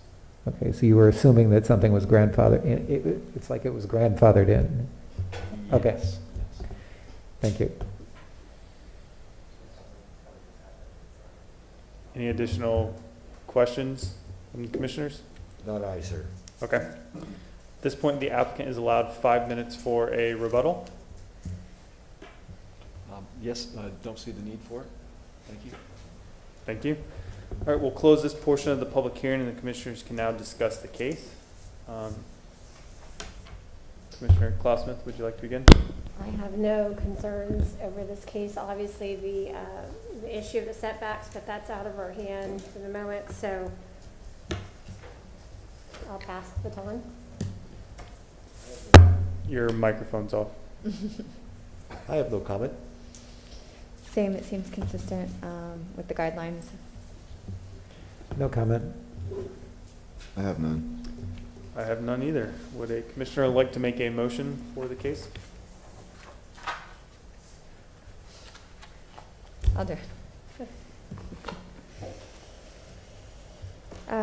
I'd like to move to grant a certificate of appropriateness for the drawings and documents presented at this public hearing in ARC 21-237 for the property located at 910 South Fremont Avenue, because based upon the findings of fact, the proposed project is consistent with the Hyde Park Historic District design guidelines of the City of Tampa for the following reasons: that its scale and massing and building form are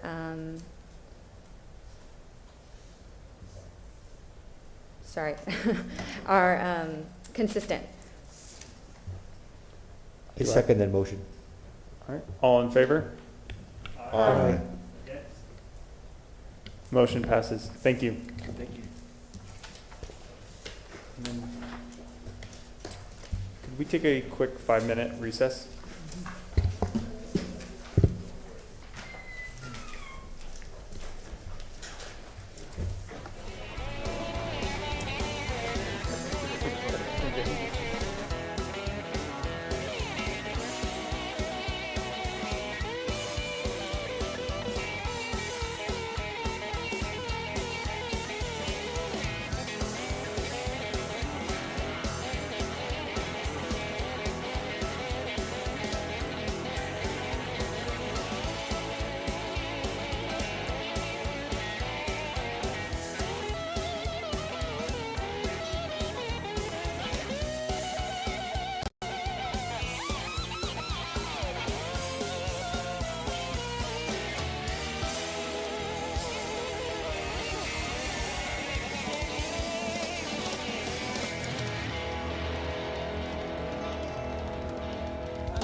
trust and faith, man.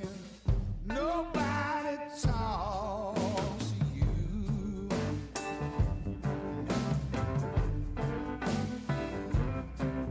Well, you make it right when you make a bad mistake. Some of you don't know the name of this trying to take your name and your job from you. Outcast blues.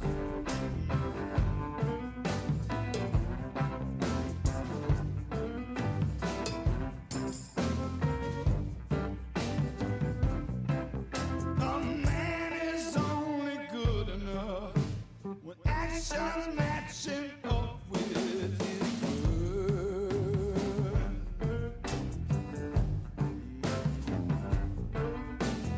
Nothing we see. Oh, raw man is something that we heard.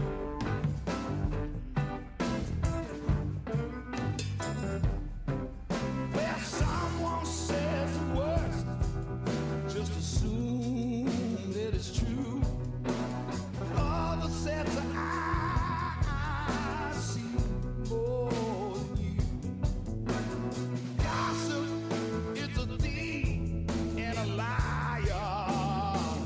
Outcast blues.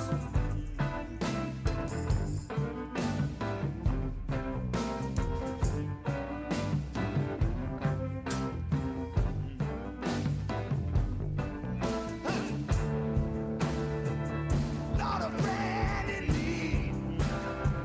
Yes, a friend indeed.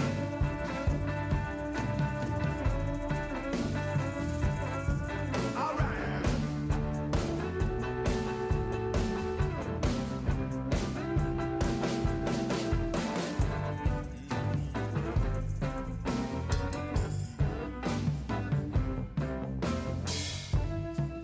Man on the wheel, Lord, has a mighty hard time.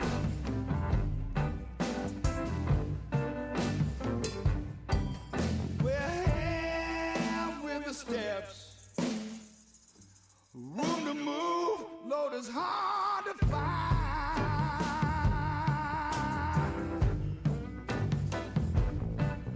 It's hard enough to stand on both of your shoes. Sure does cut it down where you go and what you do. You're pushing uphill both ways. Outcast blues.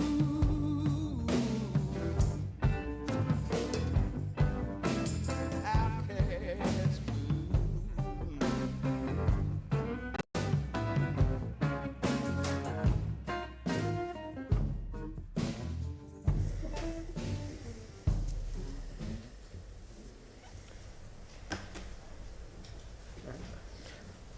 Good evening, Commissioners. Ron Vila, staff with Historic Preservation. The last case this evening is ARC 21-241. This is for the address of 401 East Amelia. This is in the Tampa Heights Historic District. There is currently a structure there that dates back to 1955, which is non-contributing. The zoning classification is RM24. That reflects the multifamily residential classification. And the request in front of you this evening is for a certificate of appropriateness for new construction, a duplex with site improvements.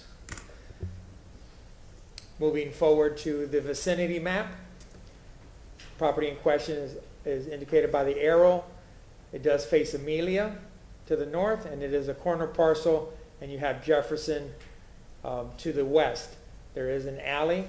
If you look at the grid, and a lot of times when we show the Sanborn map or the vicinity map, the alleys are in play, and the alleys provide a huge aspect to the quality of life as far as the automobile storage goes and just access in general. This is looking at the Sanborn map. So corner parcel. You do have Amelia to the north, and Jefferson, and the alley was in play back in the early 1900s when they provided the grid for the area. This is showing the non-contributing 1955 structure. Just some different elevations of that structure. This is looking from Amelia back to the site. Structures over here. You can look at some of the massing in the vicinity as I go through the photos. This is looking from the alley back at the non-contributing structure. This is the abutting structure just to the east. It's multifamily. That's indicated by the zoning as I tried to allude to you. This structure here is across Amelia to the north. Some street shots. This is looking down Amelia to the east. And the other direction, this is Amelia across Jefferson to the west. You see the church immediately to the west. This is looking down the alley. Property in question is over here.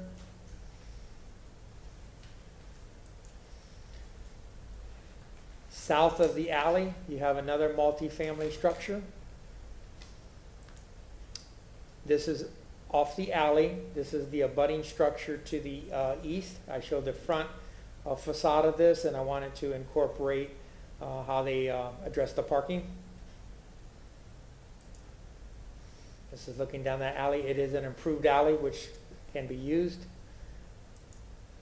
And the last photo that I have, this is looking at the alley at the cross street. This is Jefferson as it continues. That completes the photo presentation, and Mr. Schuler at this time will address the board. Good evening, board. Ralph Schuler with JV Architect, 2401 North Howard Avenue.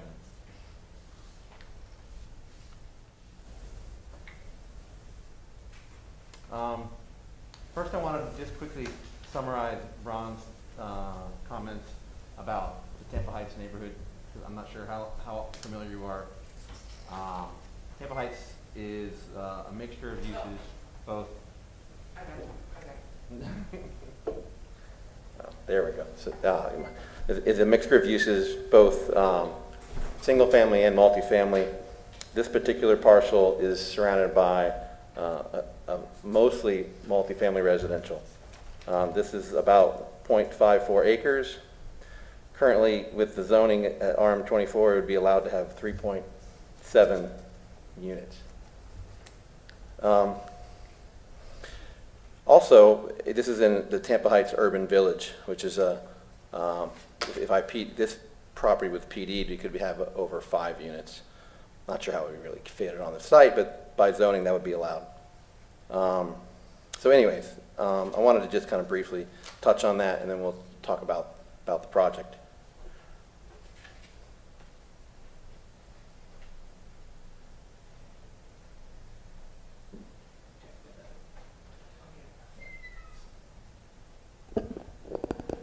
It's been a while since I've been here. I apologize. I just should have brought some small sizes.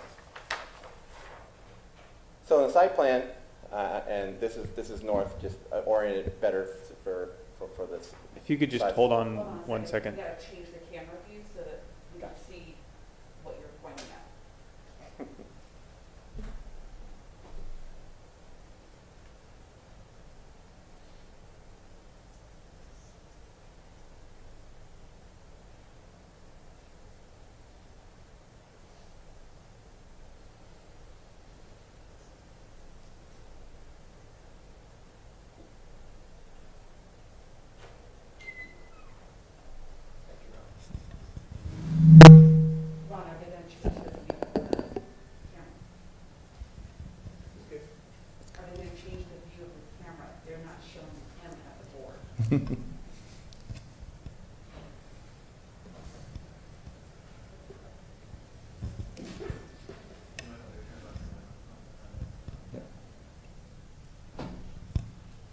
Appreciate it. All right. Thank you. So again, north is on Amelia. This is the primary structure. We still cannot see, but there we go. you. He's got to zoom in a little bit though, because we can't zoom better than that.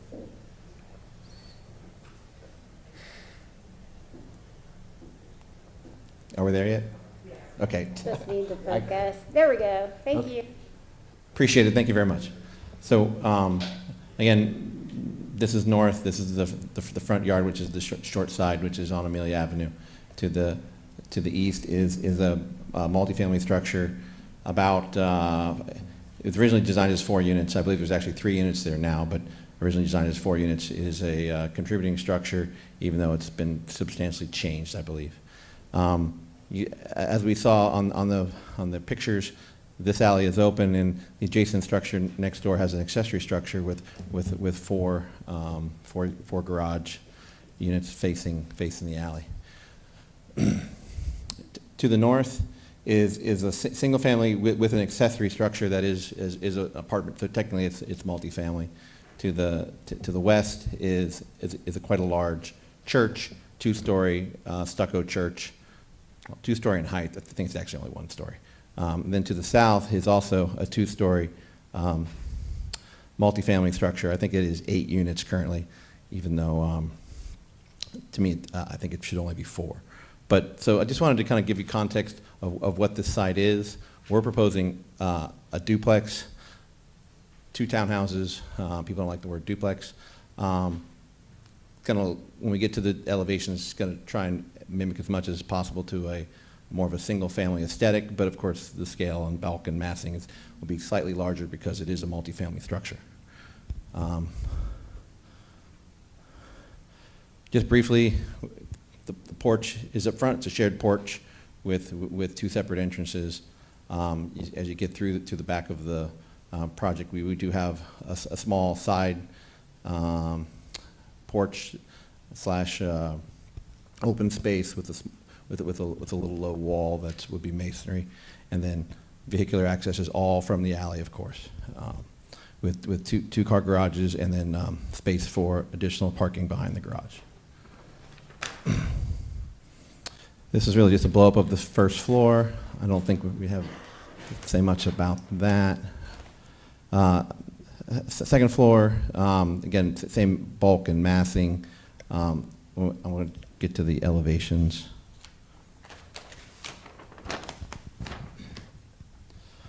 So the elevations are based on kind of a modern farmhouse aesthetic. We're going to try and really break this massing up into several different aspects of the project, and I think this is the strength of the project.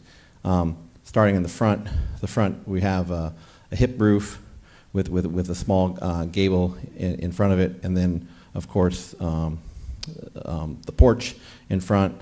All of that is surrounded by some nice large single hung windows with dark bronze aluminum divided light style windows. We can talk about what those windows will look like based on some other things that are happening in the neighborhood. Then on Jefferson, which is the other main street elevation, which is west, we have again another bump out with a nice gable end with some venting that's synonymous to the front venting. And then we have a transition space, which is where the where the low wall is with the kind of a courtyard feel, which is a transition to the garage mass. Now all this is of course connected, but we're trying to break up the scale and mass of the building to give it the appearance that you kind of have a primary structure and accessory structure. Then to the rear, this is the back, of course, with the vehicular access and the alley. We have some more fenestration. Dimensional shingle roof is the primary roof. We have a small flat roof that's parapeted between the two masses.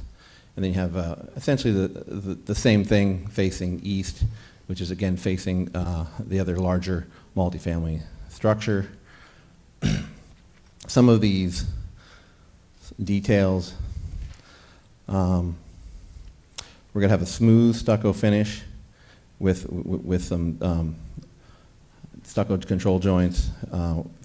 Primarily right now we're having a first floor is block and the second floor is frame. These windows will all be inset the same dimension, about 3 inches, to give it a nice recessed look. We have a stucco sill, and then we have a little detail. Typically that's a stucco lintel. It's about 1/2 inch expression, 8 inches tall. It'd be painted slightly different. The building is going to be essentially white with a dimensional shingle roof in gray. And we would like to also do just the porch portion only in a gray metal roof. We'll have some additional little details at the columns. We'll have a little head detail and some little stucco joint detailing to give it some additional detail. Also, this low landscape cap will be precast. And another interesting, I guess, detail is we have this curved gable outlooker that covers the overhang. The overhangs are about 18 inches on all of the soffits.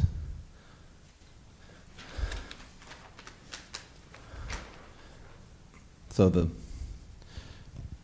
is a section through the front porch. Again, the front porch would be elevated approximately 16 inches from grade, and then, 20 inches from grade, and about 24 inches for the first floor elevation. And that would be consistent throughout the house.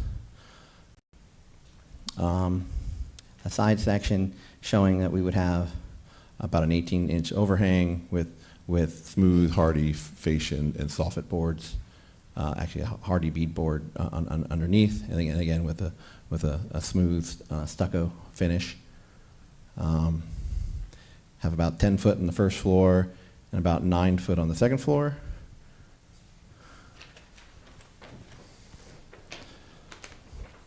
Some of these details as it relates to the windows.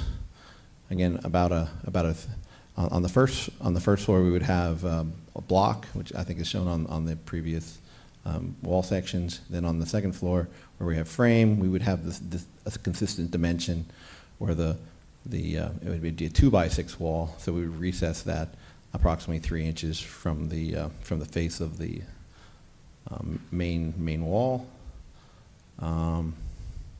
This is this little stucco detail that we have that stops out for the lintel. Sill, we're going to do a built stucco sill that sticks out about 1 inch past the main body of the wall.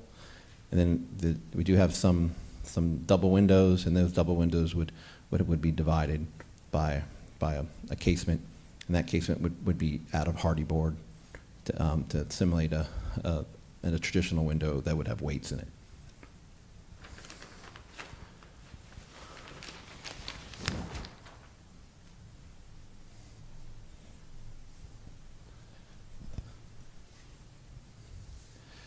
And just wanted to go over, if you could turn the Emma on for me, please. Yep, thanks. This is inspiration. We took this little commercial building in Hyde Park on Swan. Again, I'm not trying to mimic it, just has some similar details and or feel. So I just wanted to let you kind of give you an idea of what we were thinking. Tampa Heights Elementary School, which is catty corner from this, it'd be north and west of this property, has just been recently finished after a devastating fire in 2017. You can see this building has been replaced with all new windows. I think it was extremely successful. And these windows are, I think, dark bronze aluminum. These are triple windows. We're not trying to, again, mimic this, but just pay homage to this window, in that it's directly catty corner from this property. And we would do a single hung version with, again, what's shown on our elevations. Similar roof, again, dimensional shingle in gray. Our standard outdoor light would be a very simple little box light, again, because we're trying to be a clean, nice, little efficient building. And with that, it concludes my presentation. I'll take questions. Thank you. At this point, staff will present the staff report.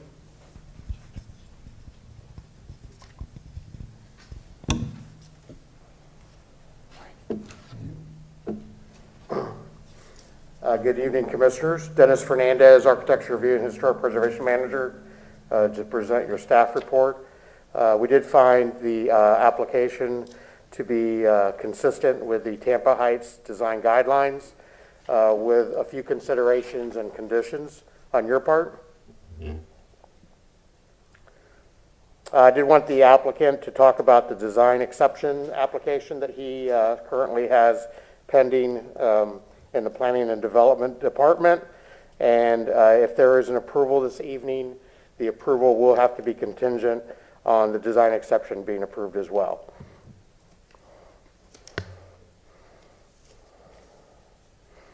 Although we did see image of the Tampa Heights Elementary School window, we didn't see specifications as to what window is actually being requested at this evening's hearing, and if, you know, the materiality of that window and the dimensions of the muttons.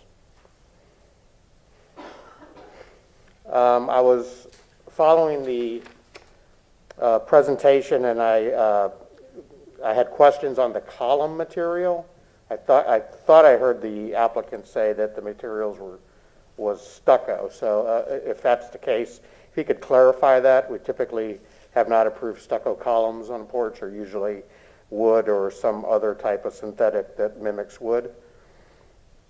As far as the metal roof over the porch, historically the appropriate type of metal is a 5V crimp within the historic district. So I did want to get some clarification on that. I did hear the discussion about the dimensional shingle on the main roof of the structure. I think there wasn't mention of the hardware. I know there was mention of the lighting. And probably the most significant issue the staff had as a concern was the overall massing as it appears on the side elevation, particularly with the references within the historic district of having principal structures and detached accessory structures. And we're being presented with a model that's a little bit uncharacteristic of the area as far as from a historic precedent situation with a connected garage. We had been kind of expressing this concern to the applicant or to the agent early on with trying to replicate as much as possible the primary and accessory structure, detached accessory structure relationship. We feel that the current two-story connector that connects those two volumes is challenging to be able to have a historic reference, and we have recommended that connector be reduced to a one-story connector instead of a two-story connector to better distinguish between those two volumes. Lastly, one issue that did not make it on the staff report, but I know was conveyed to the agent, was that we did want to see some type of fenestration at the ground, particularly on the ground level of the west elevation of the garage. There's some windows on the second level, but there's a blank wall, and that does face the street. So I'm available for any questions that you might have. Thank you. Thank you. All right. At this point, we will open the hearing to any public comment. Is there anyone that would like to speak? Okay. Just make sure you come forward, say and state your and spell your name. I turn this on? It's already on. Oh, yeah. My name is John Stronchek. It's JOHN-STRONCHECK. I live 411 East Amelia Avenue. And I came tonight because I was curious about what was going on, because I went online. But I support the project. The house to the left also has, for all intents and purposes, an attached garage. You know, it's one, you know, if you look at the two together, like whatever objection the gentleman just had, that one on the left is the same way as this one. This one looks a lot better though. And what I like about it most is it doesn't aggravate our parking situation in Tampa Heights. It's going to have like about 5 spots available, or 2, 4, 6 spots. So off street, that's what I like about it. So thank you. Thank you. Is there anyone else that would like to speak for or against the project? Okay. Seeing and hearing none, the commissioners can now ask questions to the applicant and staff. Would the commissioner like to begin?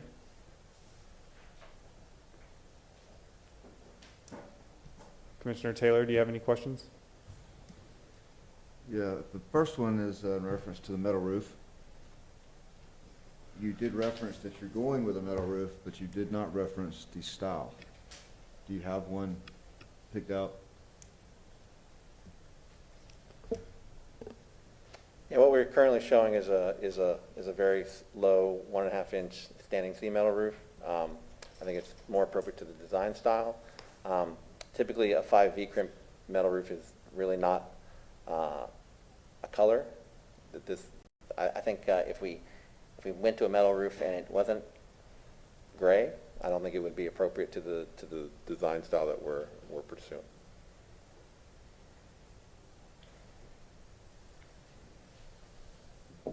Would you be willing to look into a 5V crimp? Oh, sure, of course. I mean, if we feel as a group that we don't think a metal roof is appropriate and we want to do just a dimensional shingle roof, happy to explore that. Again, it was really more of a preference of the style that we're pursuing. The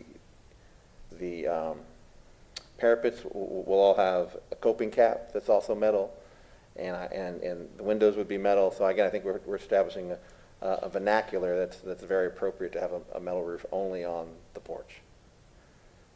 I do think you can probably find the color you're looking for in a 5V crimp. It may be an aluminum roof with a counter finish. Happy to do that. I do think they are happy to do that. Absolutely.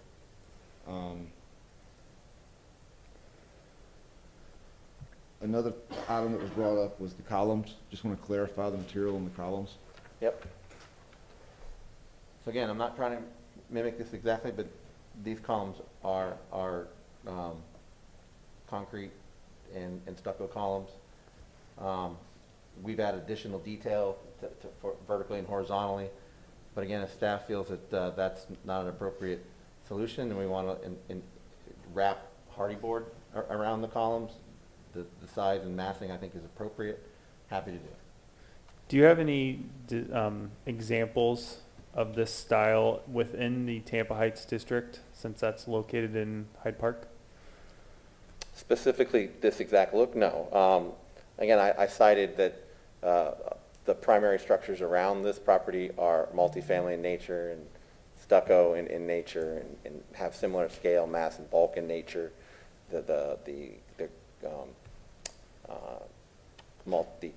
commercial building to the west, which is the church, is all stucco and has very large windows that are, again, the church, and to the north, the school.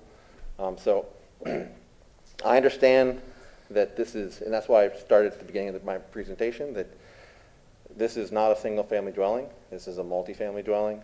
Could have pursued, my client could have pursued a much more intense number of units. He only wants to pursue 2, which I think is admirable. I live in the neighborhood and think that's the right solution for here. And this is going to continue to be an issue with R35 land use underlying Tampa Heights, and it's an urban village, that this is going to continue to come up, that we're not going to be building single-family houses in Tampa Heights anymore. It's just not going to happen. Land prices are too high. Do you have a sample of the window that you plan to use? I know you showed us a picture. I do have some concerns with that style. We have not selected the exact window. Happy to work with staff to present the specific brand and style, but it definitely would be, again, a dark bronze or black divided light aluminum window that would be of substantial quality. Will it be a single hung, double hung, It would be single hung windows. 2 separate sashes? No, the picture you showed us. looked like Yeah, 2 three. separate sashes. These are operable windows in the Tampa Heights. It's just the very bottom sash is operable. Again, I'm not trying to mimic that exactly. I'm just trying to give you a flavor. And again, I'm happy to work with staff on pursuing the right window solution.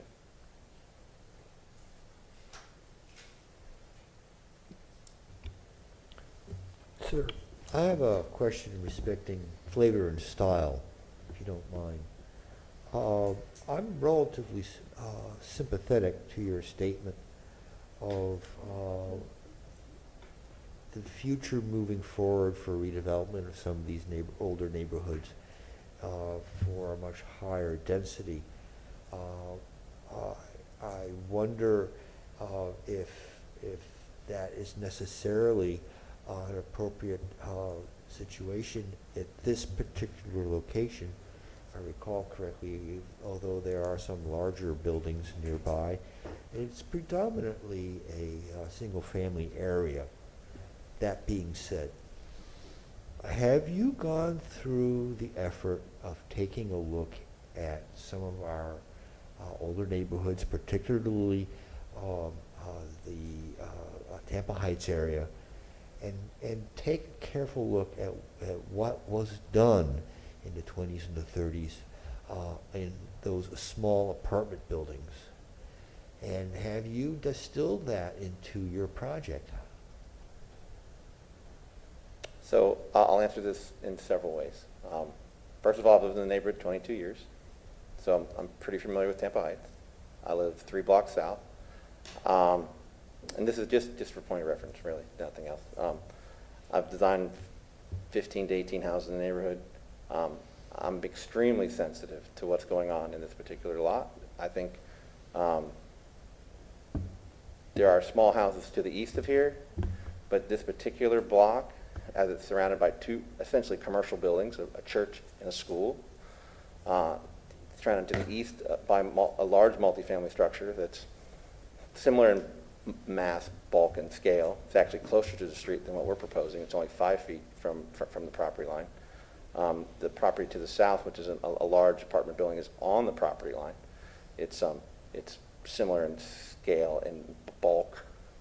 Maybe not quite as large in its X and Y dimension, but it's right on the street, so it's very in your face. I think we've been very sensitive to the scale massing of what is agreed a larger structure. But I think, again, everyone has to understand that Tampa Heights is an urban village, and this is the way it's going to happen for a long time. And there's going to be clashes between the Tampa Heights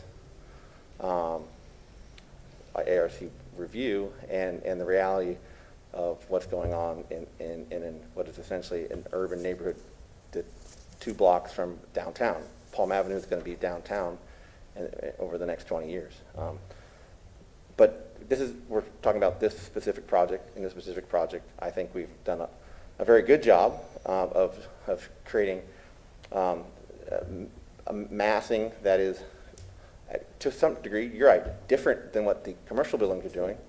But we are a residential project, and I'm trying to distill between those concepts. Is it exactly like something else in the neighborhood? Well, actually, it's not, and I'm actually very proud of that. It's actually unique, and it's unique but in the context of that, it has similar scale and massing. It has a lot of gables and hips and flat roofs, and we're trying to encourage this building to be not just a box, because a lot of those commercial buildings are just boxes. Staff made mention of a design exception. Yes. Can you run down that matter? Mm-hmm. Yeah, I apologize for that. I should have your work addressed here? that. I should have addressed that originally. My mistake. So there's only 2 really design exceptions. One is the lot averaging, which used to be done here at ARC for many, many years, and Now it's done through zoning. The lot averaging is a formality. We're asking for 10 feet, which is what the structure is currently that's there. Eric Cotton told me that he wouldn't approve the DE until after it was approved through the ARC. So I said, which came first, the chicken or the egg? He said, first is the ARC. And then second is a technical glitch on the turning radius for our additional visitor space. Because this is considered multifamily, I have to have at least one visitor space. So even though I have room for 4 visitor spaces, they don't technically meet the technical standards with a 26-foot turning radius and an 18-foot parking spot. I'm 6 feet short. So I'm asking for a waiver of 1 space, vehicular space, even though in reality we have 4. So, and then last was I wanted to put the because this is again two separate lots. It's fee simple. It's not apartments. They're single family attached. The air conditioners on the west side will face the street. We will screen them. We'll screen them with plants. But by technical standards, they have to be a minimum of 5 feet away from the sidewalk. Ours are going to be, they're going to be 7 feet away from the sidewalk. Ours is going to be about 5. But if that doesn't pass, and happy to put it on the roof, we do have a flat roof between the two, well, a low sloping roof between the two masses to alleviate that problem. But again, both of these are extremely minor design exceptions. So you have these 3 exceptions that you're working with the city with right now. Correct. And under the worst possible scenario, you have alternatives. Absolutely. That's all I have for the moment. May I see the plan for the second floor? Yes.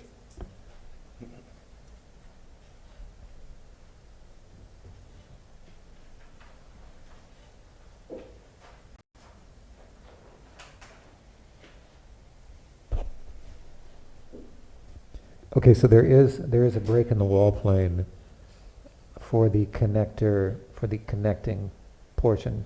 Yeah, so the main structure is about 9 feet from the side yard.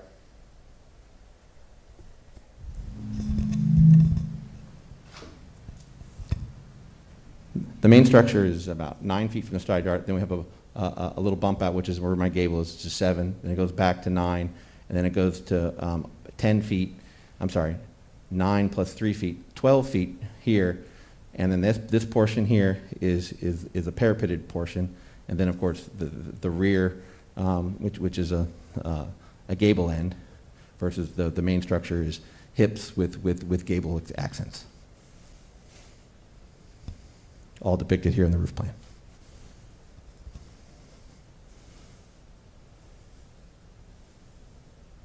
So the area above the garage is?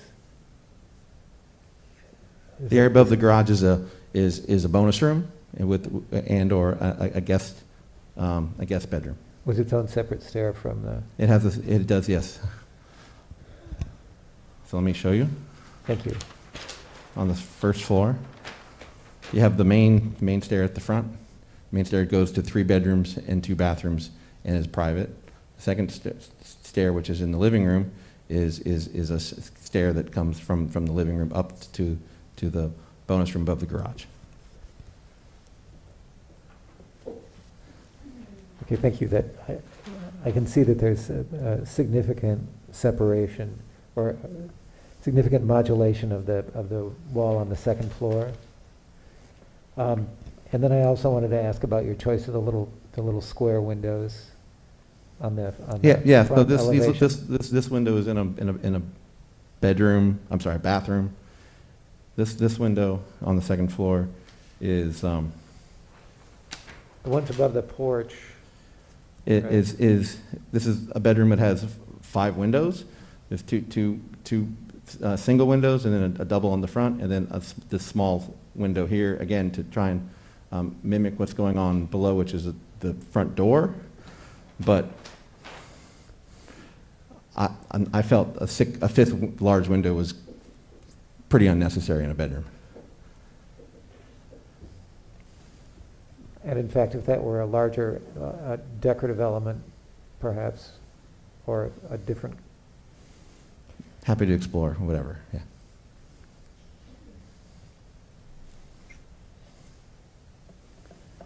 All right, those are the questions. Those are the only questions I have. Thank you.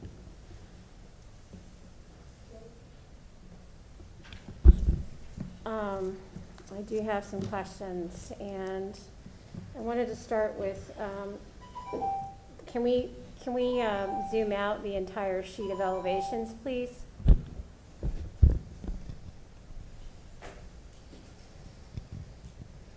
A little bit more, please.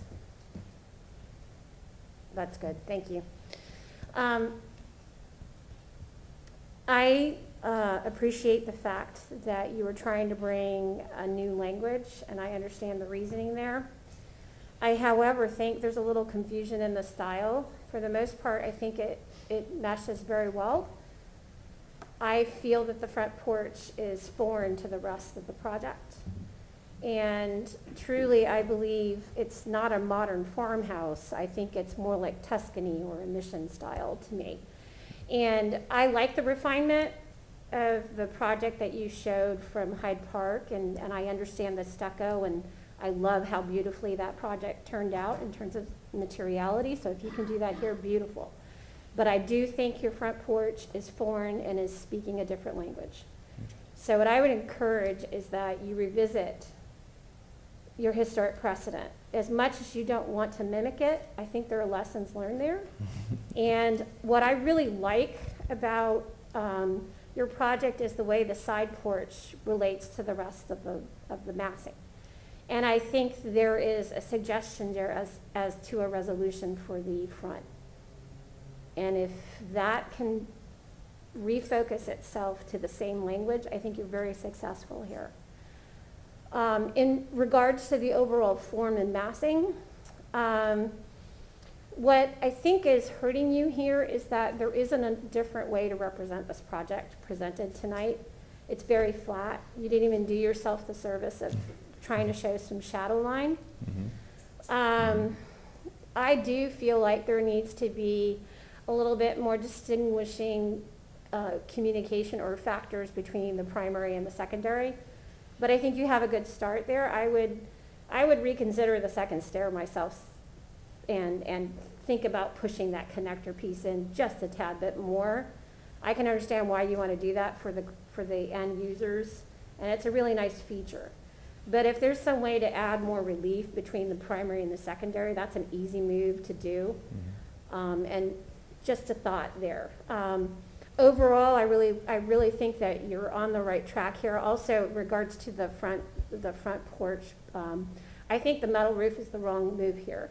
When we looked at the photo essay from staff's initial component of the presentation tonight, even though you don't want to mimic your neighbors are giving you some clues. So I would just look around and really reconsider the material choice for the roof there. Other than that, I did want to ask about the fenestration at the garage side, which is on the west elevation. So I would suspect that we're talking about the front at the west side is the one that faces Jefferson, correct? Yes. So for me, that would be the one elevation that I would agree with staff. Being a candidate as an urban village, and I certainly understand it, I don't live in the district, but I certainly live really close by to Waterworks and Armature, and I feel the presence and the changes. This is going to be even more pedestrian heavy. So I think you need to offer a gesture along the street there. So I agree with staff on that one. I wanted to ask, did you have any examples of any of the materials here?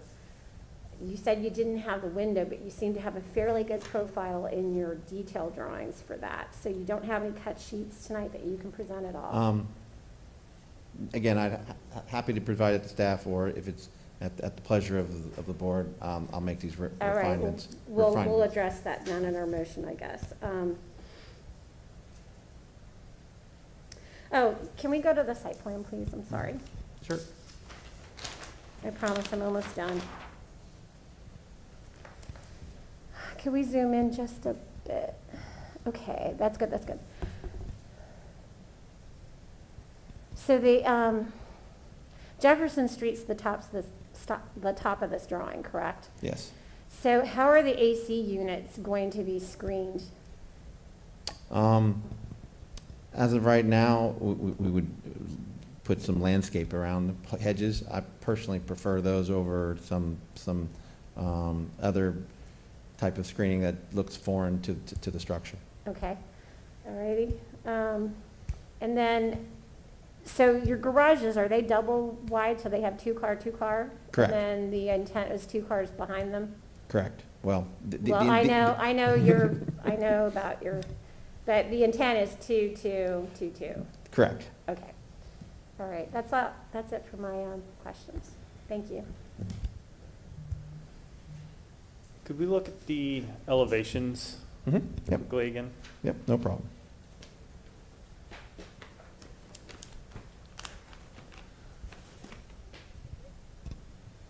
So just to sort of reiterate also what staff and my fellow commissioner says, I think on this west elevation where there is that blank wall on the garage, Yep. Okay.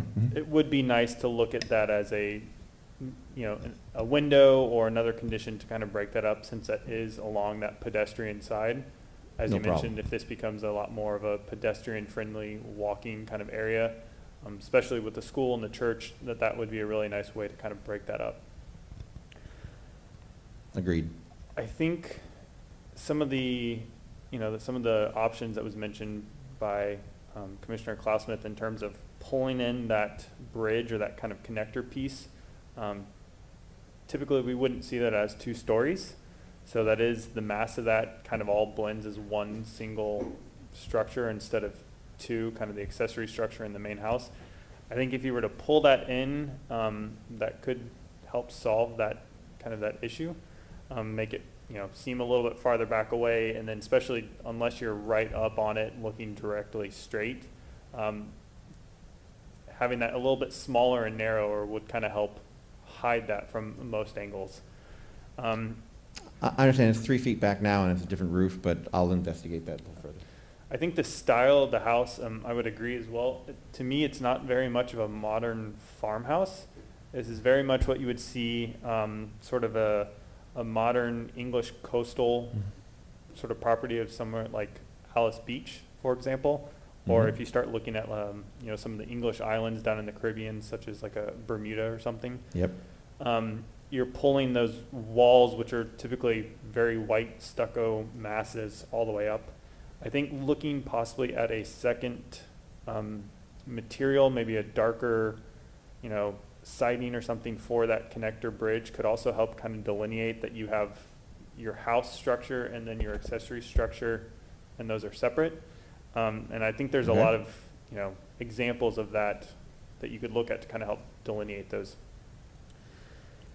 The metal roof, for me, I mean, kind of stay or go. I think the question would be if you're really trying to look for a historic roof. I understand the color isn't important, but I think the 5V crimp is kind of also that historic nod, so you might want to consider that. The only thing that I have that maybe want to talk about is, are there going to be any fencing or any fences either located on the property or added? Not currently. Okay. And there are a couple reasons. We have a low wall here. There is going to be a gate here. Yep. So we wanted to, because it's a pretty tight site. We wanted to make sure that we gave relief and landscaping for those sides, just for the exact reason why what Susan had talked about, that this is a pedestrian street. I live on Jefferson. Of course, inside here, maybe there's going to be a fence here, but that's not proposed currently. Okay. So then, yeah, I would think you mentioned the gate. I think that would be just another area to look at how that gate is detailed and kind of constructed, because that, especially on the Jefferson side, that's going to be very visible. Yep. I think the other option you could do for screening the AC, if you didn't or wanted to look for a different option than purely just landscaping, you could look at that low sort of 36-inch masonry wall that you have.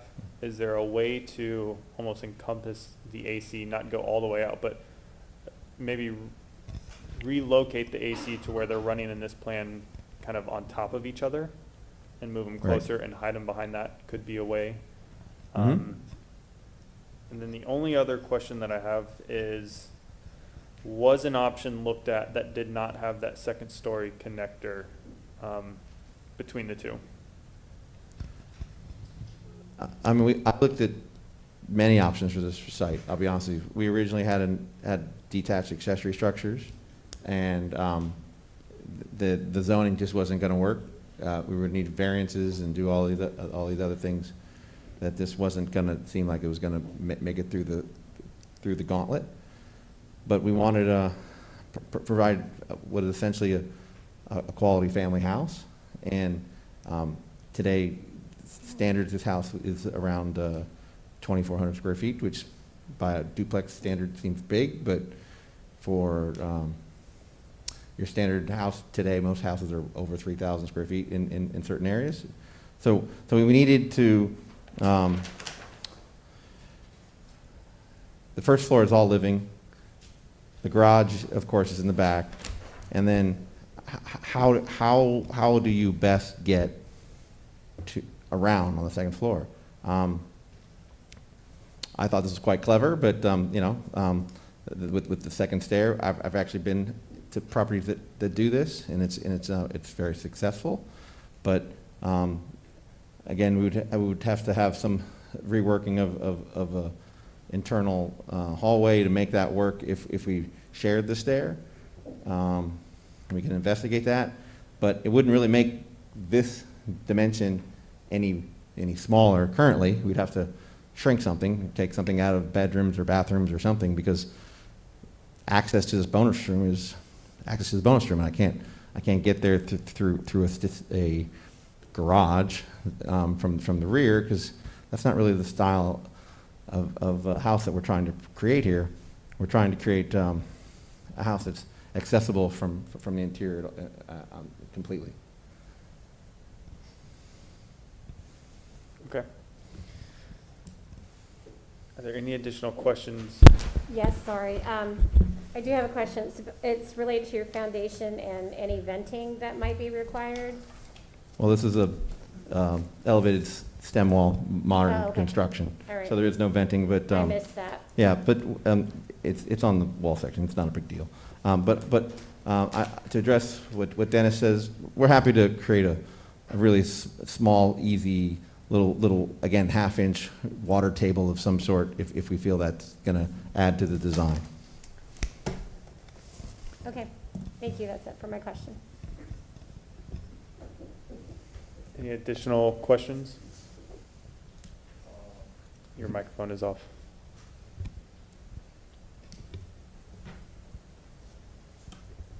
Have you, sir, looked at alternative, I'm sure you have, roof forms for your porch? I agree with my fellow commissioner that it seems like a very foreign element with respect to the rest of your building, which seems to have this English, Dutch, Caribbean colonial flair to it, and it's just sticking out like a sore thumb. You create your back porch inset with this very nice masonry flat arch detail. And I'm thinking, would the front of this building actually be a benefit if instead of having a sloped roof, you would have whatever roofing is necessary hidden behind some sort of a detailed parapet wall that surrounds that entire porch element, and bring that element back for that broken flat arch that you have at your back porch, and use that as a rhythmic element in the front, just as a thought. Okay. to me, there's, you know, a couple little elements like the water table, the garage feature. What's going to be happening with this front porch is an example, because it's come up with a number of different people. What's going to be happening with the connection bridge? Seem like unresolved and fairly substantial items.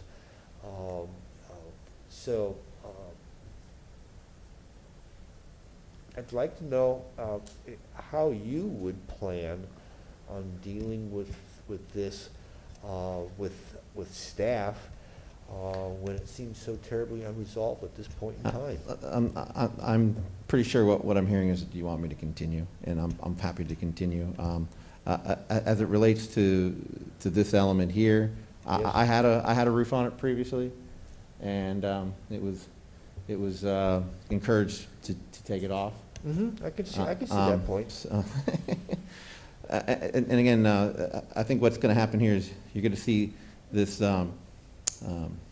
this detail, which is going to be a black coping cap, and this detail which would have a black coping cap, and then this detail black coping cap.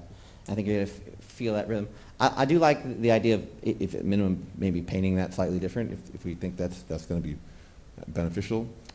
I'm not 100% fan of changing the material personally, but we can certainly investigate that. But all these little nuances I think are fairly easy to resolve, and I'm happy to come back in June and do a quick represent of the project and get everybody comfortable. The one thing I would say is, if you do end up looking at the front, typically with this style of house, the entrances are always set back, and that's to kind of provide that shelter from not only the sun but kind of the rain, especially in some of these, southern Caribbean climates. And what I think might be an issue is the way you would achieve that is, the mass of the house is kind of pulled forward, similar to what fellow commissioner says. If you had that parapet that gave it that depth, that's what you have. Mm-hmm. That metal roof doesn't really seem to achieve the same language. So on your sides where you have your patios with those doors, that's really what you end up seeing a lot of, is where that gets pulled back in. You have those large sort of overhangs of the mass, and it's Mhm. covered.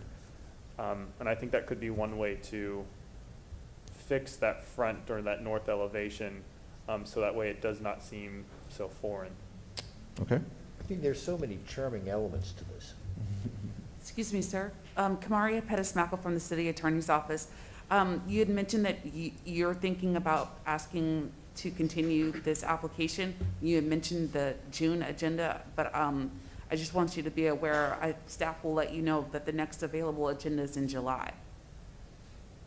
But the decision regarding whether or not you want to continue your application is ultimately up to you.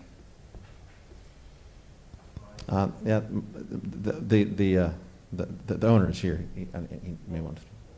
Well, yes, you and, yes.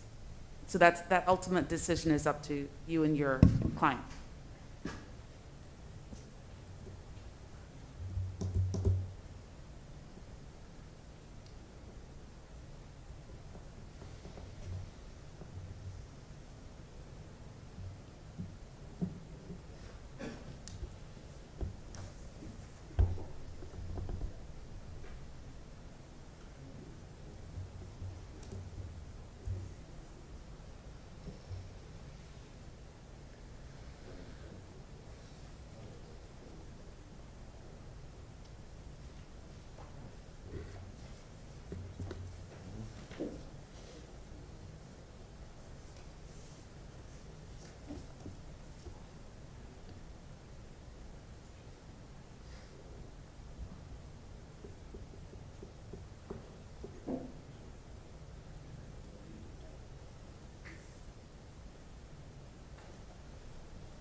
I think we're fine with asking for a continuance, and we'll make some changes. I think the changes will be significant enough that you'll feel comfortable to move on, and we can get an approval in July.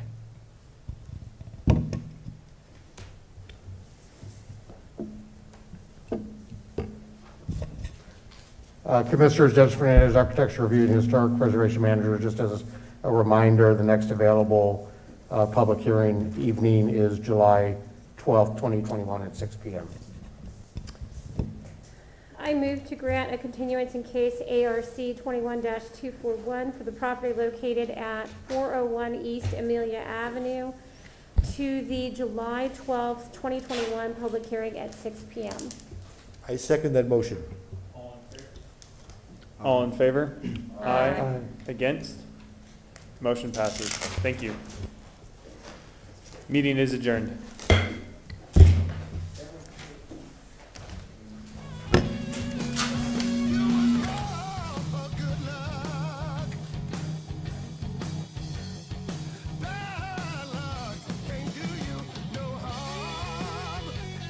Then we'll bring it back.